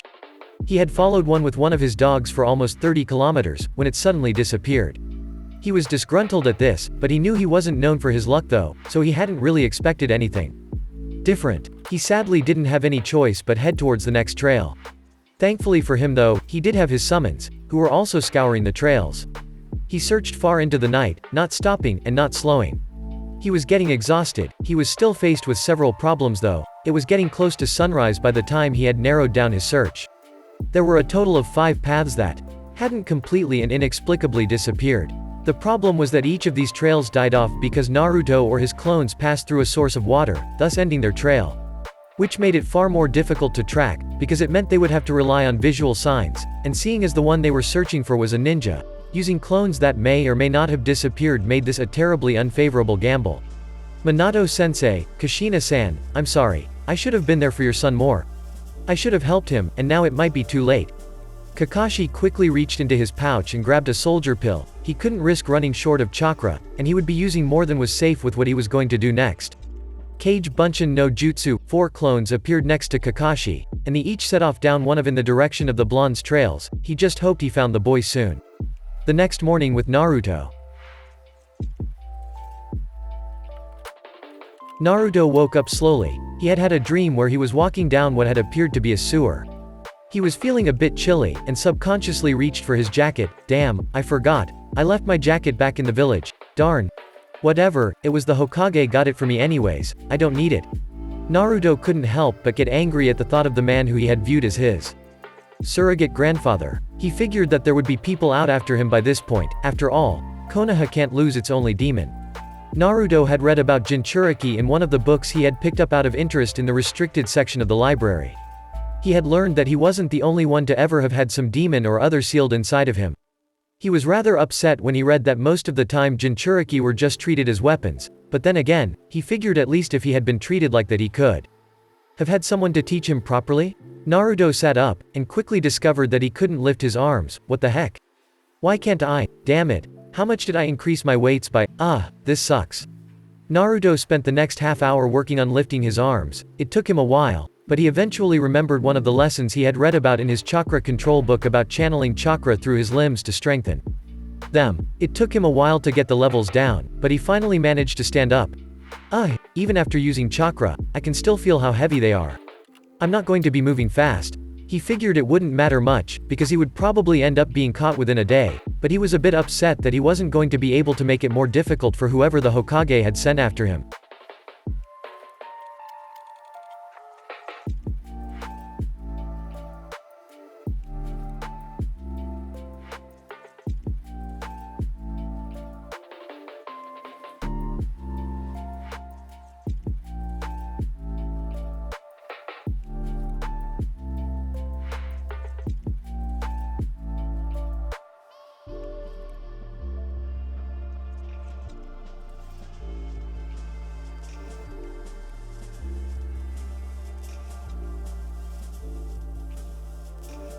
He spent the next hour or so stretching and getting his mobility back. It was difficult, but he was able to move normally by this point. Sadly, he suddenly heard what sounded like a group of people talking.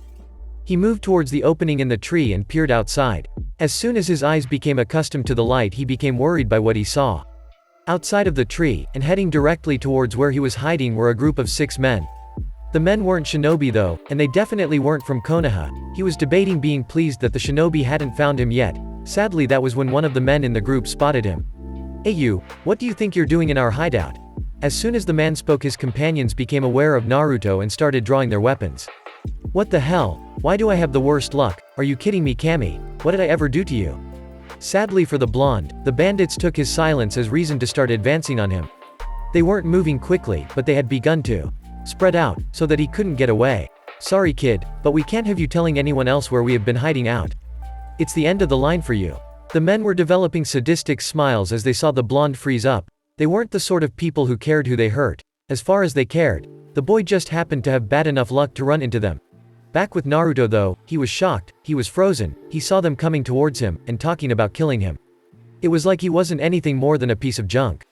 He tried to move, but he couldn't, they just kept getting closer and closer.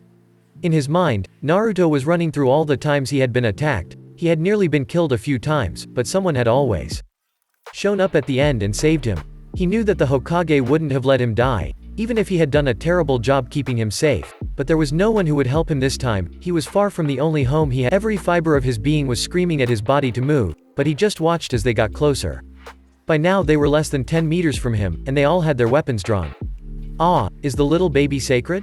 one of the men joked while the others cackled back at him. Naruto watched as they laughed at him, and he saw one pull out a kunai. The man obviously wasn't skilled with the weapon, especially seeing as he managed to nick his finger with it as he flipped it around to get ready to throw. Naruto was still stuck. Why can't I move? I don't want to die here, I just found out about my clan.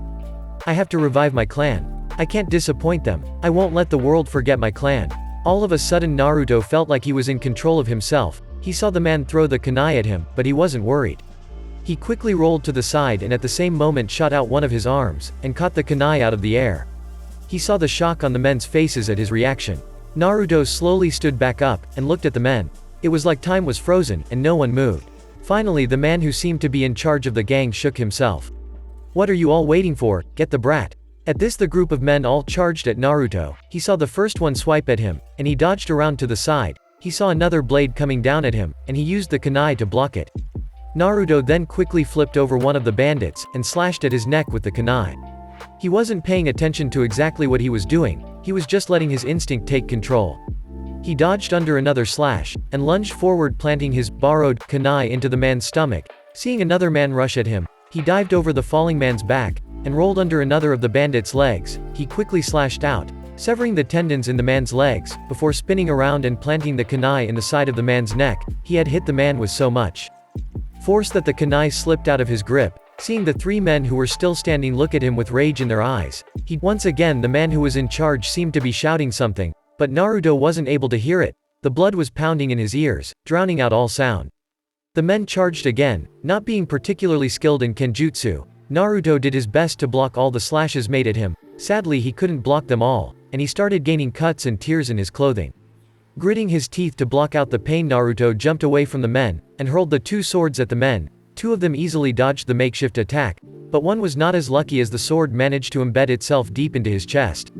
With a burst of speed Naruto rushed at the last 2 men. He was doing his best to dodge their swings and slashes, and after working his way inside their defenses, he started lashing out at the men with his fists.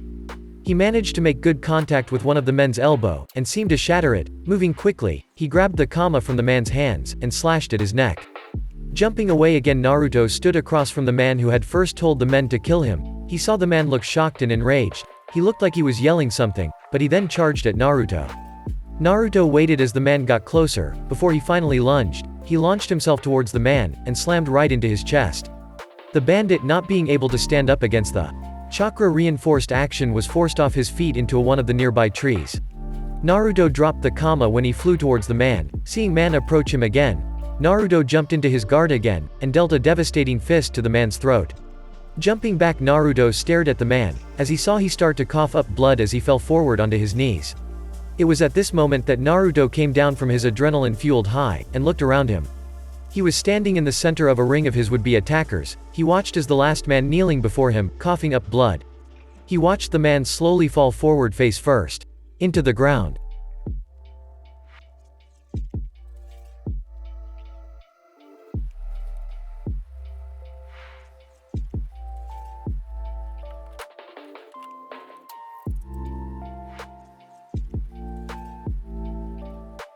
As soon as he sorted through the memories, he shot off in the direction his clone had been heading. He knew he would take at least an hour to get there, but if by chance Naruto was around there, he had to find the boy. Come on Pakun, we've got to hurry.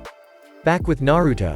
I killed them all. Naruto wasn't sure what to do. The last thing he remembered, he had been covered in blood, the blood of the men who had attacked him. And now he was somehow in what looked like a sewer. He was an emotional wreck. He had been crying his eyes out for what felt like hours sitting in the darkness of the sewers. He wiped his eyes again, and looked around. It looked just like tunnels as far as the eye could see. There was water on the floor, and it was dark. He slowly started walking down the tunnel he was currently inside. He walked for what felt like an hour until he saw what looked like a dim reddish light in the distance. Whatever this place is, it needs some better lighting. Naruto continued making his way towards the light. As he got closer, he started feeling more and more anxious. He was getting worried about what was causing the reddish glow. Even if he was worried, his curiosity drove him to keep heading towards it, and he soon stumbled into what looked like a massive room. He looked around the room, and what he saw shocked him. At the far side of the room, massive bars rose out of the floor, and up into the ceiling, forming a gigantic gate. He slowly approached the gate, ignoring the ominous feeling he was getting from the other side, and examined the gate more closely. That is when he saw at the joining of the two sides of the gate, a slip of paper with the kanji for seal in the center.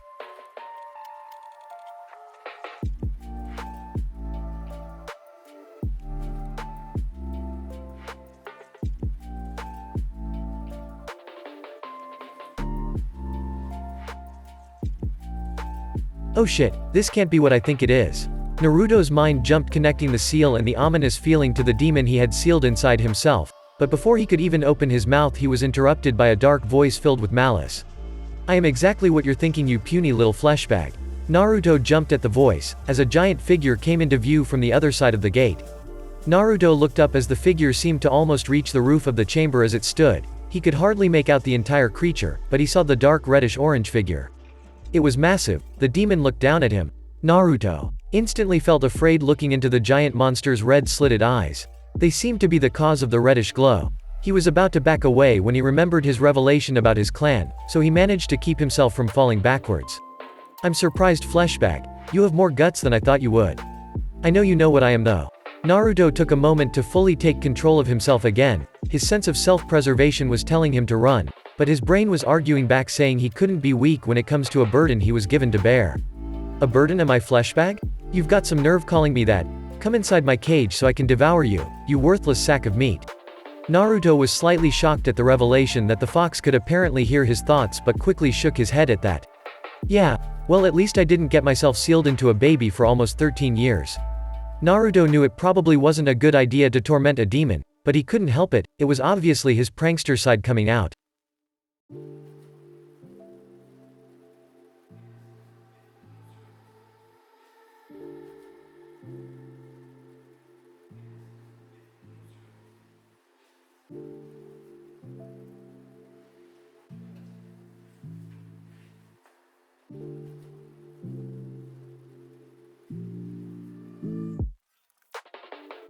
Arg, curse you Yondaime, and this stupid brat you stuck me in. I'll rip your soul out and feast on it. Naruto felt both scared and amused as he saw the fox smash itself against the bars. He was worried that the fox could break free for a moment, until he thought about how Fuenjutsu worked, and then realized that the fox was just pissed and he couldn't help but chuckle as he saw how worked up he could make the demon. Sadly, even through all its cursing, it still managed to hear the blonde's chuckling. How dare you laugh at the great Kyuubi, and you are nothing more than my container. The fox was growling now, but it had stopped tearing at the gate. But then again, fleshbag, that little village of yours seemed to think we were one and the same. The fox chuckled to himself as the saw the blonde stiffen at the memory of how he was mistreated. There you were, an even smaller fleshbag than you are now, and that women threw you out of the orphanage, calling you a demon. And then the mob started. Oh, you were always hated, but when you got thrown out on the streets, then you started getting hunted. Naruto wanted to tell the fox to stop, but he couldn't muster up the will to. You used to cry so much when they would catch you. You would beg them to stop. You would cry as you asked what you had done. Ha ha ha, you don't seem to understand fleshbag, they will always hate you for what I did. Those fools couldn't even begin to understand how little it affected me, in fact. It was rather amusing to watch you scream, and beg for mercy. The fox began chuckling again after finishing its rant.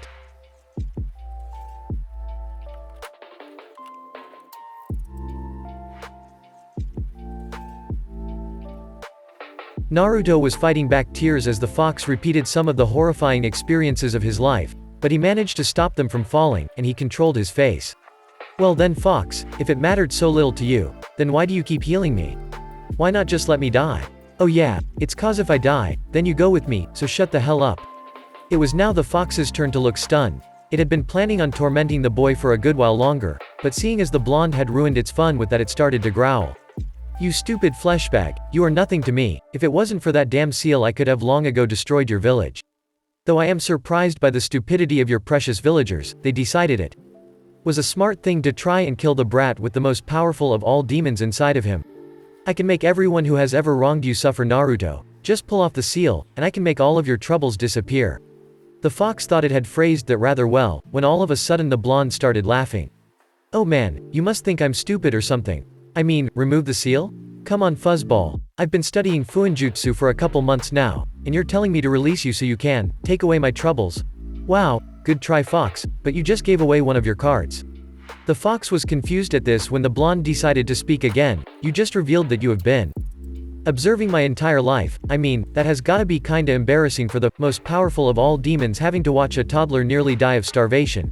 Knowing that if it dies you will too. Come on furball, I have been through a lot of shit, but you know better than anyone that I have never wanted revenge.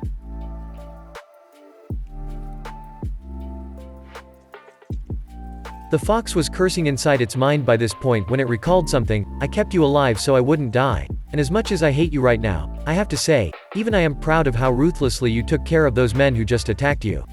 The fox grinned triumphantly as he saw the look on the boy's face instantly fall as he sunk to his knees and began sobbing again. You see fleshbag. You're more like me than you want to admit. You didn't even notice you had killed all those men until you met eyes with the last of them. They were beneath us, and you proved your dominance, but if you use my power, it will be so much easier to show the rest of the world their place too. The fox was rather pleased with how it had managed to completely turn the conversation back in its favor as it began pushing its chakra out towards the blonde. With my power we can take our rightful place in this world. The fox was grinning at its success as he saw the boy fall farther into despair. Naruto. Both the fox and the boy looked up at this. The voice had sounded faint, but it was still there. Looking around, the fox cursed when he sensed that someone had found the boy's body, and was waking him up. We will meet again, Naruto, and with time you will come seeking my power. With that, the fox's chakra began receding back into its cage. Outside Naruto's mindscape.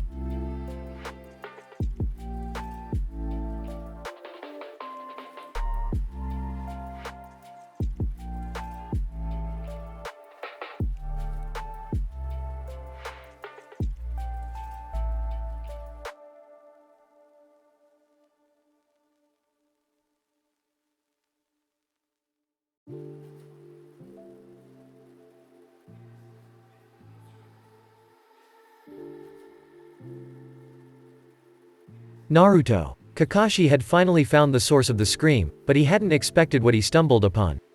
Pakun had warned him that there was a heavy scent of blood in the area, which is what had caused him to yell out for the boy, but what he found had shocked him. He walked into a small clearing before a large tree and saw a field of red. There was blood all around the area. It had seeped from the ring of bodies. However, what caught his attention was the figure kneeling in the center of the bodies. If he hadn't been watching over Naruto for a long while, he might not have recognized the boy. The blonde was covered in blood. Kakashi's mind jumped to the worst conclusion as he hurried and kneeled next to the boy. Please be alright. Naruto, I have failed you so many times already. Please let me not have been too late again. Kakashi reached to the boy's neck and felt for a pulse. He waited a moment before he found it. He found that Naruto's pulse was strong, and he gently shook the boy's shoulders. Kakashi had to wait a moment before he got any sign of movement, but he hadn't expected the first thing to happen would be for the boy to take a shaky breath, collapse on himself and start sobbing.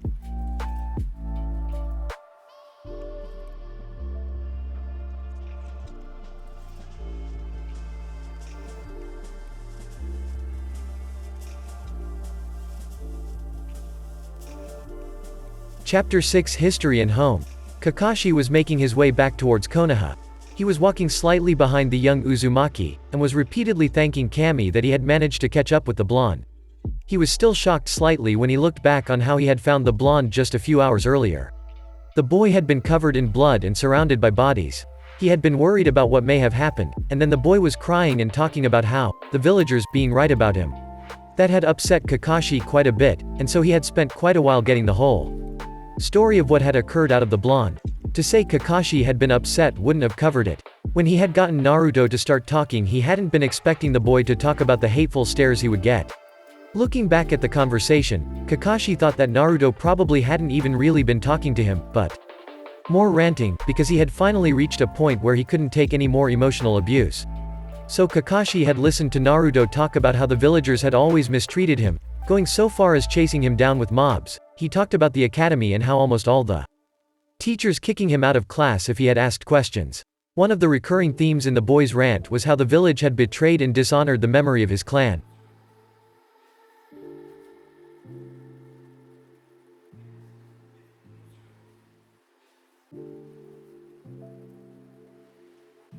When Naruto's rant had caught up to the present time, and he had talked about what had happened with the bandits, Kakashi was torn between being worried for Naruto's safety and being impressed with how well Naruto had managed to deal with the life and death situation. He had been shocked when Naruto continued to talk about the fox and how it had claimed that he was a demon just like it. That had freaked Kakashi out, hearing that Naruto had conversed with the Kyuubi, but he had been more concerned with calming Naruto down at the time than the demon talking with the boy. It had taken quite a while, but he had managed to help calm Naruto down, to the point where they could talk. He had explained to the blonde that they were shinobi, and they were trained from a young age to kill. It was their job, and sadly the academy isn't really capable of preparing a person. For the first time they are forced to do so.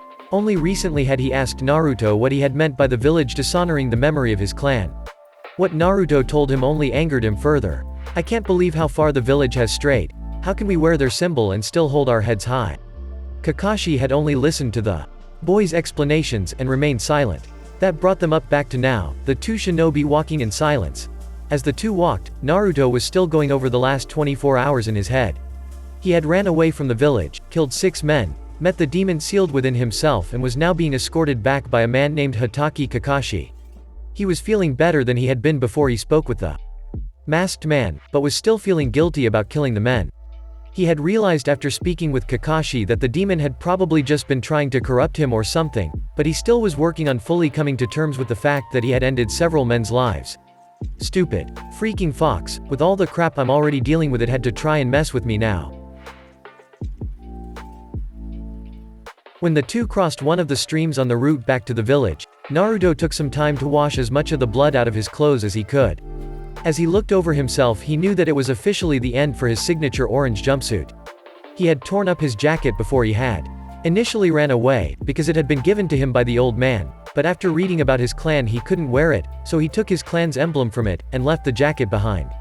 As for the rest of his outfit, his pants had dozens of cuts in them, and were now stained with quite a bit of blood. He sighed at losing the outfit that had become his trademark, but he accepted it. I guess I can always just use the Henge no Jutsu when I go out and buy some new clothes. Well, either that, or I can just ask Iruka-sensei to come with me. I'm not going with the old man, that's for sure. Thinking of the man he had viewed as his surrogate grandfather made Naruto feel betrayed once again, but pushed that thought aside for the moment. Hatake-san, did you know Uzumaki Kushina? Naruto had decided that based on Kakashi's reaction to what he told him about the Uzumaki histories, and what had happened to them, Kakashi at least knew about the Uzumaki, so he figured it couldn't hurt to ask about his mother. He figured there was a chance that he might not tell him anything, but if he had known his mother he had to ask. Kakashi was slightly surprised by the sudden question. After all, aside from asking to stop for a few minutes to get clean some blood off himself, Naruto hadn't spoken for almost half an hour. Kakashi stayed silent for a moment, considering how he should answer the blonde's question. He only debated it for a minute before he decided that the boy had been lied to far too much, and he could at least tell him a little about his mother. Yes, Naruto, I knew Kushina-san. She was a great woman, and an even greater shinobi. What would you like to know about her? Naruto was shocked that Kakashi had decided to. Kakashi was wondering just how much he had gotten himself into when he offered to tell the boy about his mother. After all, he was never one for talking about lost comrades, especially when it was related to anyone close to his old sensei. Alright Naruto, I'll tell you what I know, but try and Remember that I don't know everything, after all she was quite a bit older than me. Sigh. Well, where to start? Kakashi and Naruto kept walking for a few minutes in silence, Naruto struggling to maintain his patience as Kakashi went through all that he had known about his old sensei's wife. Well, Naruto, your mother was well known for her looks, she had violet eyes, and she had the red hair that was often considered a trademark of those from the Uzumaki clan. You are actually a lot like her, Naruto. From what I heard, when she was younger she was also really stubborn and impulsive. By the time I got to know her she was more level-headed, but she had a temper, and she wasn't someone you wanted to get angry. I remember a time. Actually, I'll save that story for later. Kakashi stopped talking for a moment to gather his thoughts up again. He had nearly started talking about Kushina and the Yondaime, but he composed himself and started talking again. Anyhow, your mother became well known for her Fuenjutsu skills, as well as her Kenjutsu skills. She was also rather skilled when it came to taijutsu. She became well known for beating anyone who would stand up against her to a pulp with her fists. Kakashi paused and looked over at Naruto to see how the blonde was dealing with all that he was hearing, and he was pleased to see the boy was smiling slightly. Now, I don't know a lot about your mother's childhood, but from what I know I believe she was sent to Konoha to train at the academy slightly before her home village was destroyed. I assume she was sent there to keep her out of danger. Sadly though, the rest of her clan perished, and her original home was destroyed, so she remained in Konoha. She was fiercely proud of her clan, and I know she was looking forward to being your mother. I only met her when I was 11, she was a remarkable woman, and it was truly a loss for the village when she died. At this, Naruto looked down and held back some tears he felt growing in his eyes. He had decided he would be strong for his clan, and now he knew who his mother was. He was happy to hear that he had taken after her in a lot of ways, and was slightly upset that he didn't look anything like her. I bet I would have looked cool with red hair. Hataki-san, do you know if there are any of my family's clan scrolls in the village? I would like to honor the memory of my clan, and the memory of my mother, so if there are any of my family's scrolls in the village I would like to see them. Naruto had wanted to ask the Hokage about them, but he wasn't sure whether or not the Hokage would give him anything from his family. After all, the Hokage had denied any knowledge of his family his entire life. I'm not sure, Naruto. I believe that when your mother came to Konoha she only brought a few scrolls with her, but I'm sure that the Hokage would have those. Any other scrolls would probably still be in the ruins of her old village, but I would guess they might have all been stolen by now. Naruto sighed at this. He had already decided he was going to visit the ruins of Uzumaki someday, now he just had another reason to do so. He wasn't happy about it, but he was going to ask the old man for his mother's scrolls. Now that Naruto knew they existed, the Hokage couldn't lie about them.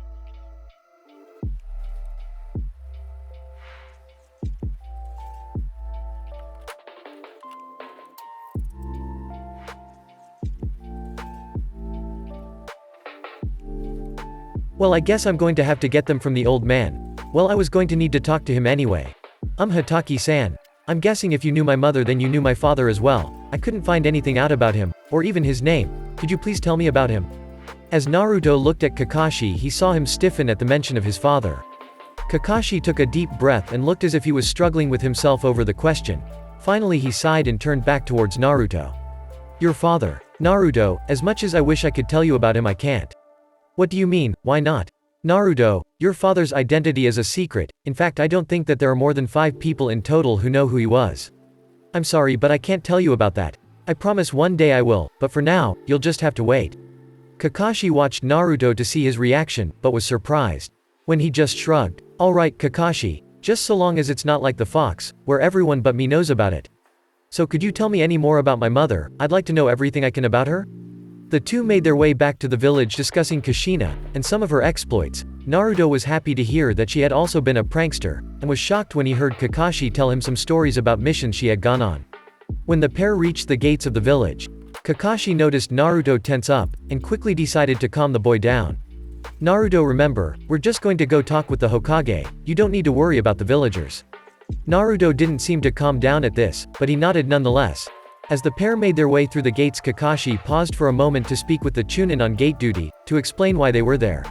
He just told them that they had gone out to deal with a small group of bandits in the area.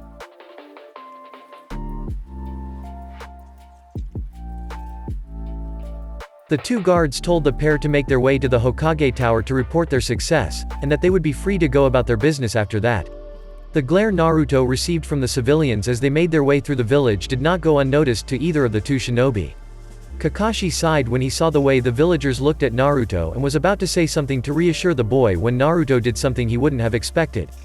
Naruto saw all the villagers staring at him with their hate-filled eyes, and he tried to hold down his upset at it. Stupid villagers. Why can't they see me as the prison instead of the monster inside? No, that's it. If they're going to do this, I'll give them a reason to worried. How stupid can a village be? Thinking it's a smart idea to antagonize and torture a person who holds the demon who destroyed their villages. Naruto used his chakra to create a field of immense pressure in the surrounding area. It wasn't anything like the ki that many shinobi make use of to intimidate and get an upper hand. On their opponents, it was just pressure. The civilians glaring at Naruto felt themselves freeze in place. If you asked any of them how they had felt, they would have said that it was like the air was trying to push them to the ground, but the same force was also holding them in place. The only reaction that Naruto got from the villagers was their hate-filled eyes turning to shock as well as worry. He met eyes with one of the villagers, and smirked slightly at the look of shock in the man's eye. Let's go, Naruto. We can't keep Hokage-sama waiting. Kakashi wasn't sure if he should reprimand Naruto for what he had done or not. Strictly speaking, shinobi weren't supposed to use their powers on civilians, but then again, most shinobi haven't spent their entire lives running from hordes of civilians trying to string them up.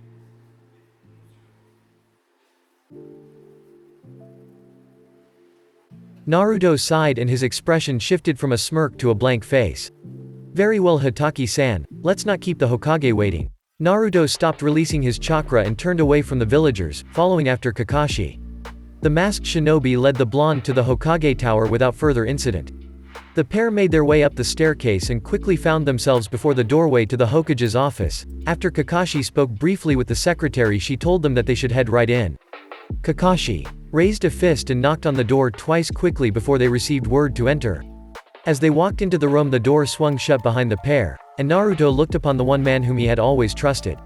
The man who he had viewed as his grandfather, and the first person who he had ever truly trusted. For the first time in Naruto's life, the sight of the Hokage made Naruto angry. He had been betrayed by the man he had trusted most, and no matter what justification the old man might have, Naruto just couldn't forgive him. The Hokage had let out a sigh of relief earlier when he got word from Kakashi that he was returning with Naruto, but he was worried of the state the boy would be in when they returned. He now had the young blonde standing before him, and he knew something was very wrong. He quickly signaled that the Anbu leave his office, and turned back to Kakashi and Naruto. Hatake-san, I appreciate how well you carried out your task. I am very grateful that you have brought Naruto back to us. Of course, Hokage-sama, I was just happy that Naruto was not injured when I caught up with him. Though there was much that will need to be put in the report, though it would be better for Naruto to explain all that happened himself. The Hokage sighed as he looked from Kakashi to Naruto. He was worried about how Kakashi was acting, and was even more worried about what it was that happened to Naruto. But right now was the time for him to be the Hokage, and he needed Naruto to explain why he had left like he did.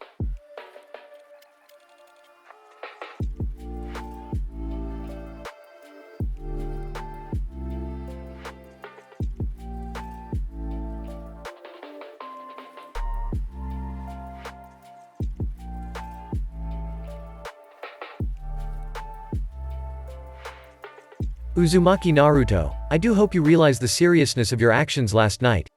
It is not permitted for a shinobi to simply leave the village without authorization. What reason do you have for acting as you did? The Hokage had spoken with a harsh tone, but was truly concerned for the boy. No one knew better that how much the child had suffered, and he wanted to fix whatever caused the issue as quickly as possible. I am confused, Hokage-sama. As soon as Naruto said Hokage-sama, Sarutobi knew things were far worse than he feared. As far as I am aware, I broke no such law. Seeing as I have yet to be listed in the official shinobi record book of Konohagakure, I am not officially a shinobi, and as such I am not subject to any laws prohibiting my movement. To say the Hokage and Kakashi were shocked would be an understatement. Thankfully for Kakashi's sake, he had his mask to cover the lower half of his face, but the Hokage was staring at Naruto with his jaw hitting the floor. Was that Naruto, just spouting off village laws, and using technicalities to get out of trouble? What? This was the train of thought both men had, but sadly the thought didn't last as Naruto once again opened his mouth to speak. On the other hand, the village council, and by extension the whole of Konohagakure, has betrayed, and dishonored the memory of their allies the Uzumaki, and Uzushiogakure. When Naruto spoke, the Hokage could hear the anger coming from the boy. What do you mean, Naruto? Don't try it, Hokage-sama. I found out about Kushina, and I know you've been lying to me about her my whole life, and I know about the Uzumaki clan as well. I want my family scrolls, old man, they are mine by birthright, and I don't know. The Hokage was once again floored by what Naruto had said. He was confused by Naruto saying he had gotten rid of the village's information about the Uzumaki clan, and he wasn't sure what he could say in defense when it came to Kushina. He had wanted the boy to learn about her on his own.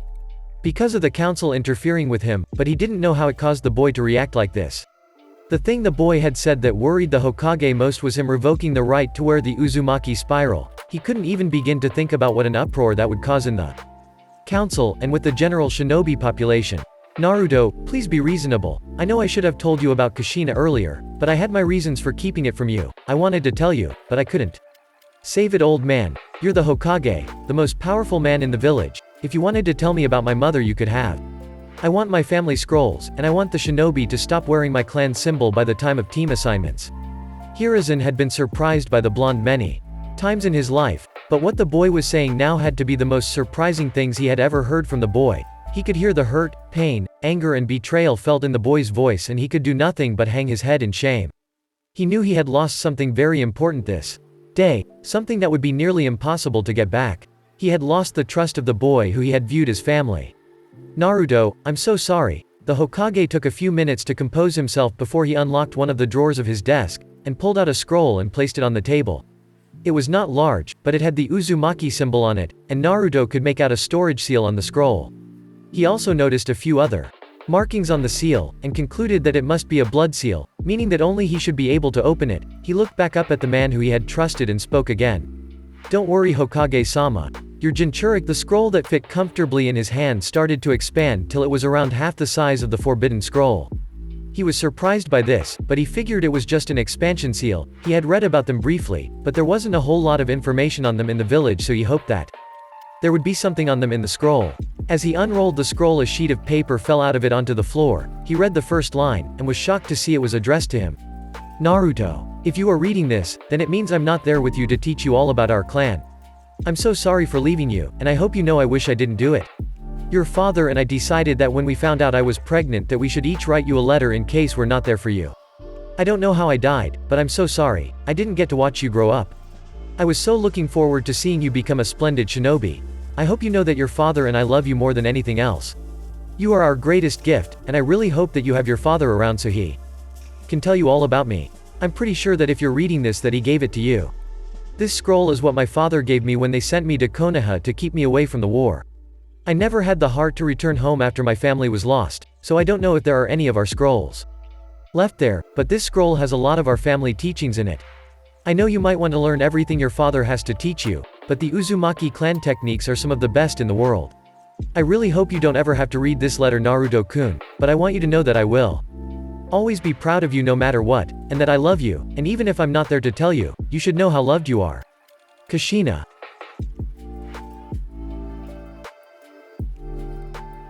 P.S. Find a great girl just like your mom, Naruto, and don't only eat ramen. As delicious as it is, you should eat more than just that, otherwise you'll stunt your growth. Naruto had reached the end of the letter and was holding back tears from his eyes. He was holding in his hands a letter, written to him by his mother. He wasn't sure how to feel about what he had read. He had wished that his mother had told him about his father, but he figured that she thought that if she had died he would still be around. He spent the next half hour going over the letter a few more times, reaffirming everything he had read. He had spoken to Kakashi about his mother, but reading his mother's letter made her seem far more real to him. She had had hopes, and she had dreams for him. She had wanted to be there for him while he grew up, and she even wrote him the letter in case she wasn't able to be there for him. I promise I'll make you proud, Mom. And I will rebuild our clan, and make it stronger than ever, TT Ibeo. Naruto folded the letter carefully and placed it in the drawer beside his bed. He then returned to the living room, and began looking through the Uzumaki scroll. Well, let's what's in here to learn. Naruto spent the next hour going over all the different things on the scroll. As he guessed earlier, the scroll was full of seals containing additional scrolls. He found some scrolls on different types of seals, including the seal that increased and decreased the size of the scroll itself. He was shocked at the sheer number of scrolls that the one scroll contained. He continued searching through the scrolls, until he stumbled upon one of the things he had been looking for. He saw the Uzumaki family taijutsu scrolls. He dropped everything else and began reading through the forms of food. Kakashi had been crouching in one of Naruto's windows and watched as the boy went to cook some food. He was feeling a bit hungry himself, but after he had been dismissed from the Hokage's office he had come straight to Naruto's apartment. and had arrived to find Naruto going through the scrolls on his table. He watched out of curiosity for a while, and decided he would wait to get food till he spoke with Naruto. He just wasn't sure how exactly he should approach the boy. He was running through ideas when he saw Naruto walk back into the room and place 2 bowls on the table. After sealing the majority of scrolls back into the main scroll, Kakashi was surprised when he heard Naruto speak up. "So Hataki-san, are you going to come in, or are you just going to sit there watching me for another hour?" Kakashi nearly fell off the windowsill, but managed to catch himself and stepped in and sat at the table. "How did you notice me, Naruto? I made sure I was silent. I've always been good at figuring out when people are watching me. Also, a grown man sitting in my window frame isn't that difficult to see. I mean, you didn't even really bother to hide yourself. So what would you like, Hataki-san? Did the Hokage send you to drag me back because of my attitude?" Kakashi sat down across from the table, and thanked Naruto for the food before he started speaking again. "No, Naruto. I decided I should come by and see how you were doing. I know how much you care about the Hokage, and I figured that you must be upset after what happened." Naruto remained silent while Kakashi spoke. He focused mainly on his food, and was once again very grateful he had learned how to cook for himself. One of the many plus sides he had discovered about cooking for himself is that he could eat whenever he wanted without having to go buy food. "Well, I'm fine, Hataki-san. I'm just going through my family's scrolls."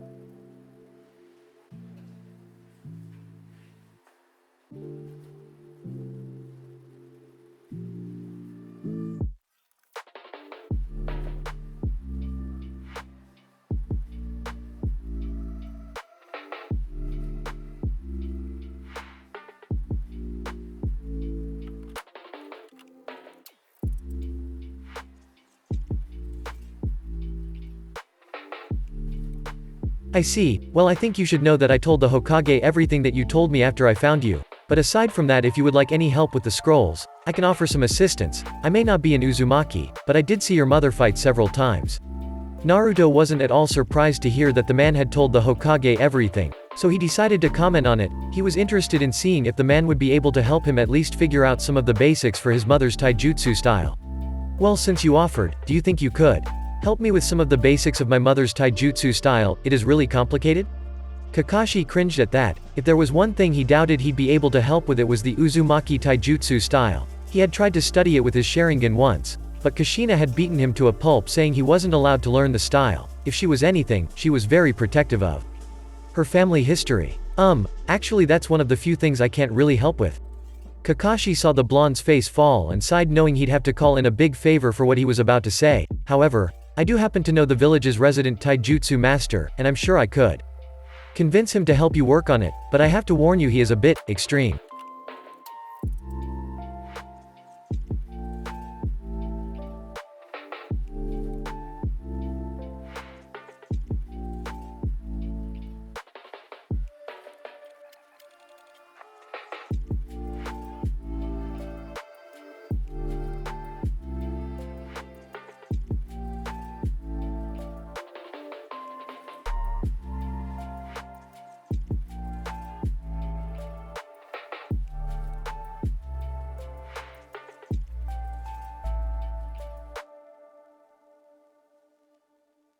Naruto perked up at Kakashi's words. He'd introduce him to the village's taijutsu master. Well, that had to be good. He only hoped that whoever the guy was, he wasn't too insane, but then again he figured he could handle whatever the guy could throw at him. Naruto and Kakashi spoke for a little while longer, before Kakashi asked Naruto to meet him near one of the training grounds the next morning at 5 so he could introduce him to the village's taijutsu master. The blonde was ecstatic to think about learning his family's style, and after Kakashi told him about how his mother had quite literally beaten him into the ground a few times with it, it just made him more and more excited. After Kakashi left, Naruto sealed all the scrolls back into the main Uzumaki scroll, and locked it into his nightstand and put a locking seal on it. It would only react to his chakra, so he figured it would be safe there for now, and he'd create a more secure seal for it later. After all, he finally had something of his family's, and he wasn't going to let anyone take it away from him. Naruto quickly went to sleep, dreaming about the next morning and training. If only he knew what it would really be like, then those dreams would have been more like nightmares.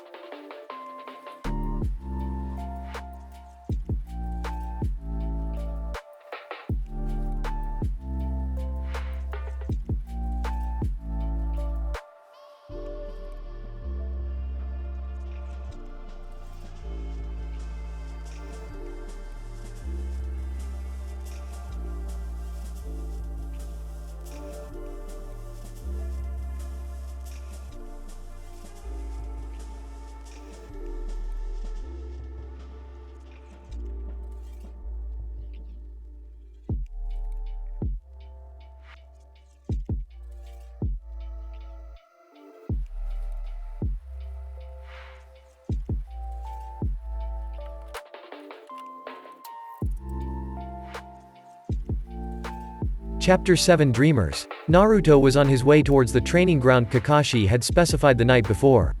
He hadn't gotten a full night's sleep, because in his sleep he had relived killing the bandits over and over again. If he had to guess, he would have said it was the fox trying to mess with him, but because he had no way of stopping it, after a few hours he had given up and had gone back to studying his family's scroll.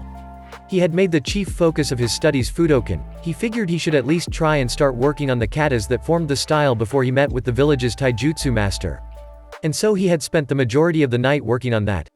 As of now it was nearly 4:30 in the morning. He figured it wouldn't hurt to be a little early.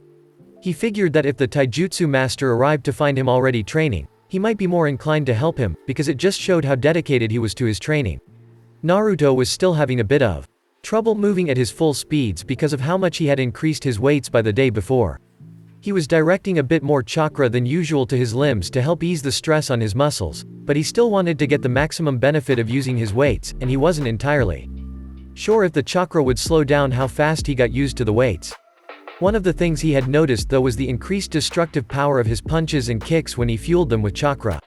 He related it back to when he had learned tree walking. It had been a lot of trial and error trying to find the exact amount of chakra required to walk on the trees. He had been working on the tree climbing exercise for nearly 3 weeks when he finally lost it after he once again slipped off the tree. His solution had been to gather as much chakra as possible at his feet, and he ran at the tree. The first thing he should have noticed was how fast he was going. The second thing should have been the large imprints he was making in the ground. However, all his attention was directed at the tree he was intent on climbing. He swore he would remember what happened next for the rest of his life. He planted his foot on the tree, and in a split second he knew that it wasn't going to. As he was about to push off to try and make another step, the tree was blasted apart. Naruto found himself being shot through the air, but his eyes were stuck on the tree, which was now beginning to fall over, due to the large chunk that had apparently been blown off of it. He had been so shocked by what he had just done he barely registered the fact that the tree was falling towards him. Thankfully he had good enough reaction time to get out of the way, but he wasn't about to forget the tree nearly falling on top of him. Naruto brought himself back into the current moment, and saw he was arriving in the training ground. He took a few minutes to look around. He was slightly shocked to see the condition of the training grounds. The training posts seemed to be all worn away, and many of the trees surrounding the area seemed to have undergone similar treatment.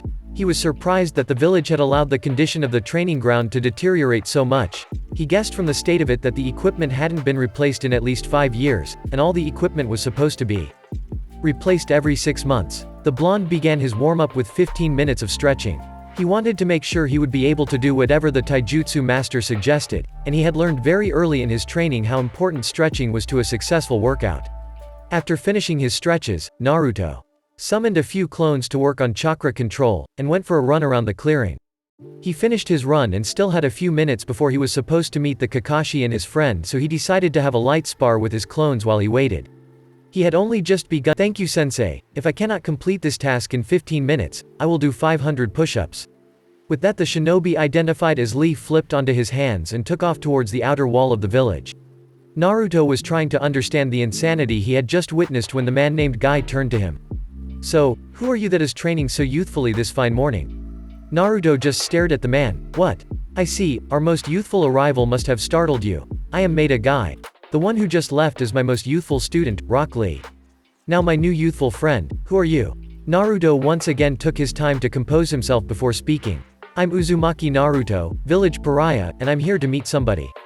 Naruto was getting more and more worried the longer he spent with Guy. He was worried he had misheard which training ground he had been supposed to meet Kakashi at, because it was now a few minutes after 5 and shinobi were all drilled in how important punctuality was. "Ah, I see. Who is it who told you to meet up with them at this most youthful time in our training ground?" Naruto had been in his own world trying to think of why Kakashi might not be there to meet him and was worried that he had been tricked again. What did you say?" Whatever the reaction Naruto expected from the older shinobi, he hadn't expected what he saw. Guy's face seemed to convulse, and his eyes seemed to be replaced with fires. "Ah, you two have that unyouthful hip and cool attitude, just like Kakashi." Naruto however only heard the name Guy mentioned. "Wait, you know Hatake Kakashi? He told me to meet him here at 5?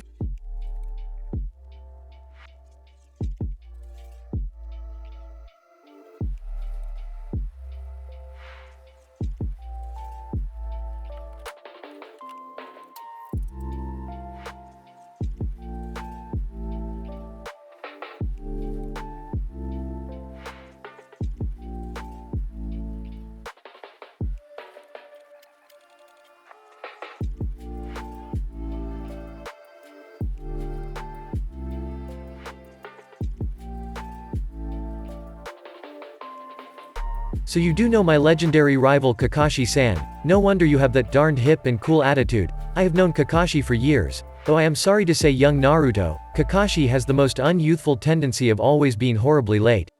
However, if you would like, you are more than welcome to train with Lee and I until he arrives. Naruto was a bit unsure of if he really wanted to be training with the eccentric shinobi he had just met, but he did have to admit that the man and his student were fast, and as insane as the pair seemed, they also appeared to be fond of pushing themselves to the limits. Sure, it can't hurt. I just hope the guy Hataki-san wanted me to meet isn't as slow as he is. I see, so who is it that my rival wanted you to meet? Well, he was telling me about how he knew someone who could help me work on my family's taijutsu style, because he wasn't able to himself. He said that the guy was supposed to be the village's taijutsu master. Yash, I always knew that Kakashi would be forced to acknowledge my skills. Yes, my fires of youth have never burned brighter. Come, my youthful friend, we must share our youthfullness with all. Naruto was panicking now. From what he could understand from the madman's yelling, this was the man who Kakashi said was the village taijutsu master. He was having a lot of trouble believing that someone as seemingly insane. Thankfully, Guy didn't seem like he was doing much. Guy looked lost in thought for a few moments before he finally spoke. Fudoken, the lost taijutsu style of the Uzumaki clan. You were definitely right in seeking me out to assist you with learning it. There are not many taijutsu masters left today who could help one learn the style. Wait, so you'll teach me? Ibeo. Naruto was exceptionally excited at the news that he'd have a teacher who could help him with his style. Hold on there a second, my youthful acquaintance. It is true that I would be able to help you learn the style, but you still haven't given me reason to help you. Why should I assist you in this? Despite my interest in the legendary taijutsu style of your clan, I still do not know if you have the will and perseverance to train under me. Naruto was caught off guard by the sudden change to a serious attitude from the Spandex clan shinobi and braced himself mentally as he prepared his response. I know you don't really have any reason to help me, and I won't really be surprised if you say you won't, but I will learn my family's style one way or another. I need to if I'm going to be able to achieve my dreams. Ibeo. So if you're not going to help me, then fine, I'll master it on my own, and I will restore my clan without anyone's help. Naruto hadn't meant to let himself get so passionate in his response, but he couldn't help. But remember all the times back at the academy when the teachers had kicked him out of class for asking questions, or when they would purposefully make him look worse in the eyes of the other students to humiliate him. If this person was going to be like they all had been, he wanted to know now, so that he could do it on his own. It might be difficult, but he had sworn to restore his clan, and make the world remember them, so with or without this man's help he would achieve his goals. Naruto was about to turn away from the man when he saw streams of terror running down the man's face. The man opened his voice to speak. When the person mentioned to be Rock Lee burst through the trees once again. Guy-sensei, you must help him, I can tell that the fires of youth burn brightly within him. He is fighting to protect his precious people, and he is working to achieve his dreams. If you do not help him, Guy-sensei, I will do handstand push-ups until you change your mind.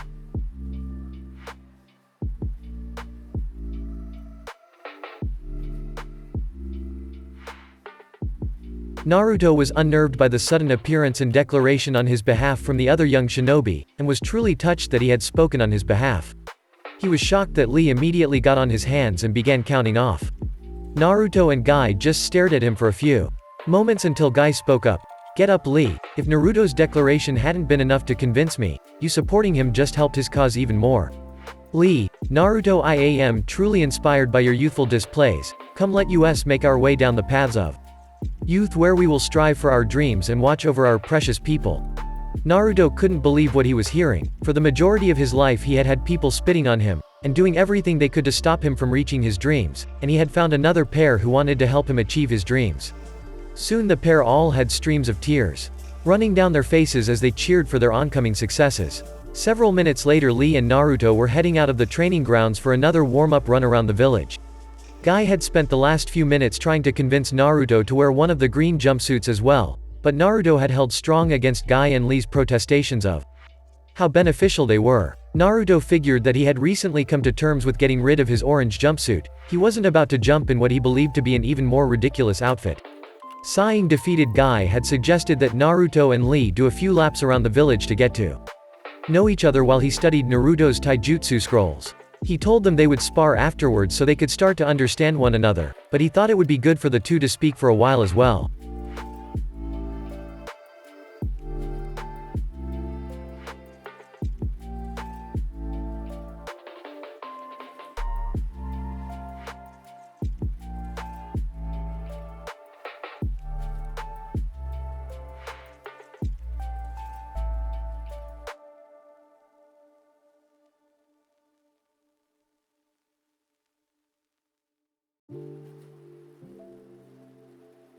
Naruto and Lee had been running for a few minutes when Naruto spoke up. "Lee, I am Uzumaki Naruto.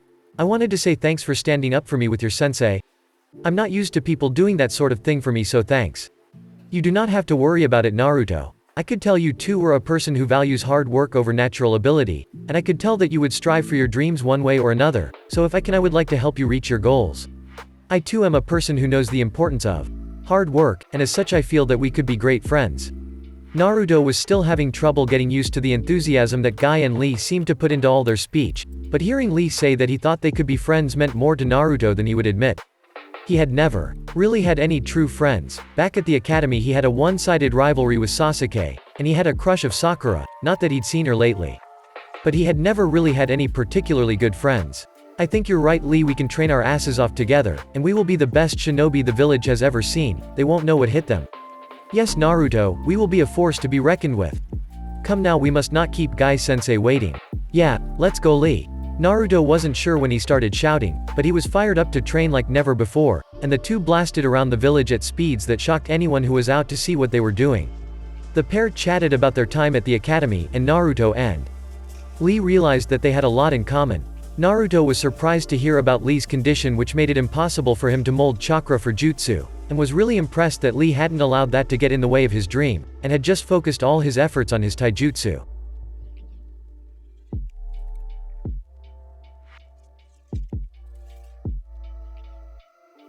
"Right, you are my pupil. My old rival just stopped by to wish us luck in our training. He said he was sorry he couldn't wait around, but he had an important mission he had to get to." Naruto was pleased that Kakashi hadn't turned out to just have been tricking him, and was a bit sad that he hadn't been able to thank him, but he assumed he would see him around the village again and could thank him then. "Oh, Guy-sensei, I just recalled it turns out that Naruto also uses weights in his training. I thought it would be good to inform you so you can gauge his progress with them." Naruto sighed at the mention of his weights. He had finally gotten his movements back to normal on his run with Lee, and he was worried what Guy might have him do with the weights. "Ah, I knew that the fires of youth burned through you Naruto. Tell me, what sort of weights do you use?" I use chakra weights. They aren't bulky like regular weights, so I like them, I guess." "May I see these weights of yours, Naruto?" Naruto detached the weights from his ankles and wrists and carefully passed them to Guy. He didn't want the weight of the slim metal bands to catch the man by surprise. However, he was surprised when Guy just lifted the weights and started juggling them. "Well Naruto, these are most youthful, however, I am sure you can get more benefit with a little more weight." Naruto could have sworn there was a slightly sadistic smirk in the man's voice if it wasn't for the smile that seemed to radiate his honesty. Naruto only shrugged and said, "I guess I could use some more weight." Guy nodded approvingly and channeled some chakra into the weights before tossing them all back at Naruto. The blonde, however, hadn't been paying his full attention and had the air knocked out of him as he fell to the ground, struggling under the new and seemingly exponentially increased weights. Naruto couldn't even ask if the guy was crazy when Naruto struggled to stand under the new weight and slowly stomped over towards the waiting Lee. "Naruto, do not worry, I will not go easy on you. If I am to help you reach your goals, we cannot take our training lightly." The blonde smirked at this. As much as he knew how much this spar was going to suck for him, he knew it could only help him on his path to achieving his goals. "I wouldn't want anything else, Lee. Show me what you've got." Naruto pumped chakra through his limbs and charged at Lee. If Lee was at all surprised by Naruto going on the offensive from the start, he didn't show it. He only smiled and met Naruto in his charge. The two began exchanging blows one after another. Naruto may have improved his taijutsu over the past few months, but Lee had dedicated the past year of his life to his taijutsu, and it didn't take long for it to be apparent who had the upper hand in the spar. Naruto, seeing he had the underhand in the fight, channeled more chakra to his limbs and redoubled his efforts. The additional power he gained from the burst of chakra surprised Lee as he found himself getting knocked backwards by an exceptionally powerful punch. "Yash Naruto, that is the spirit. Show me your fires of youth." Lee redoubled his own efforts and flew back at Naruto. Lee had promised himself that he wouldn't use the hidden lotus technique, but that didn't mean he didn't have all the rest of his knowledge of Goken at his disposal. Naruto quickly discovered that even with the additional chakra, Lee was still stronger than he was and was once again put on the defensive. He was doing his best to dodge Lee's punches and completely missed the kick directed straight at his head. He felt the impact and found himself sailing straight up in the air. He was preparing himself for the next hit when he heard Guy yell out at them,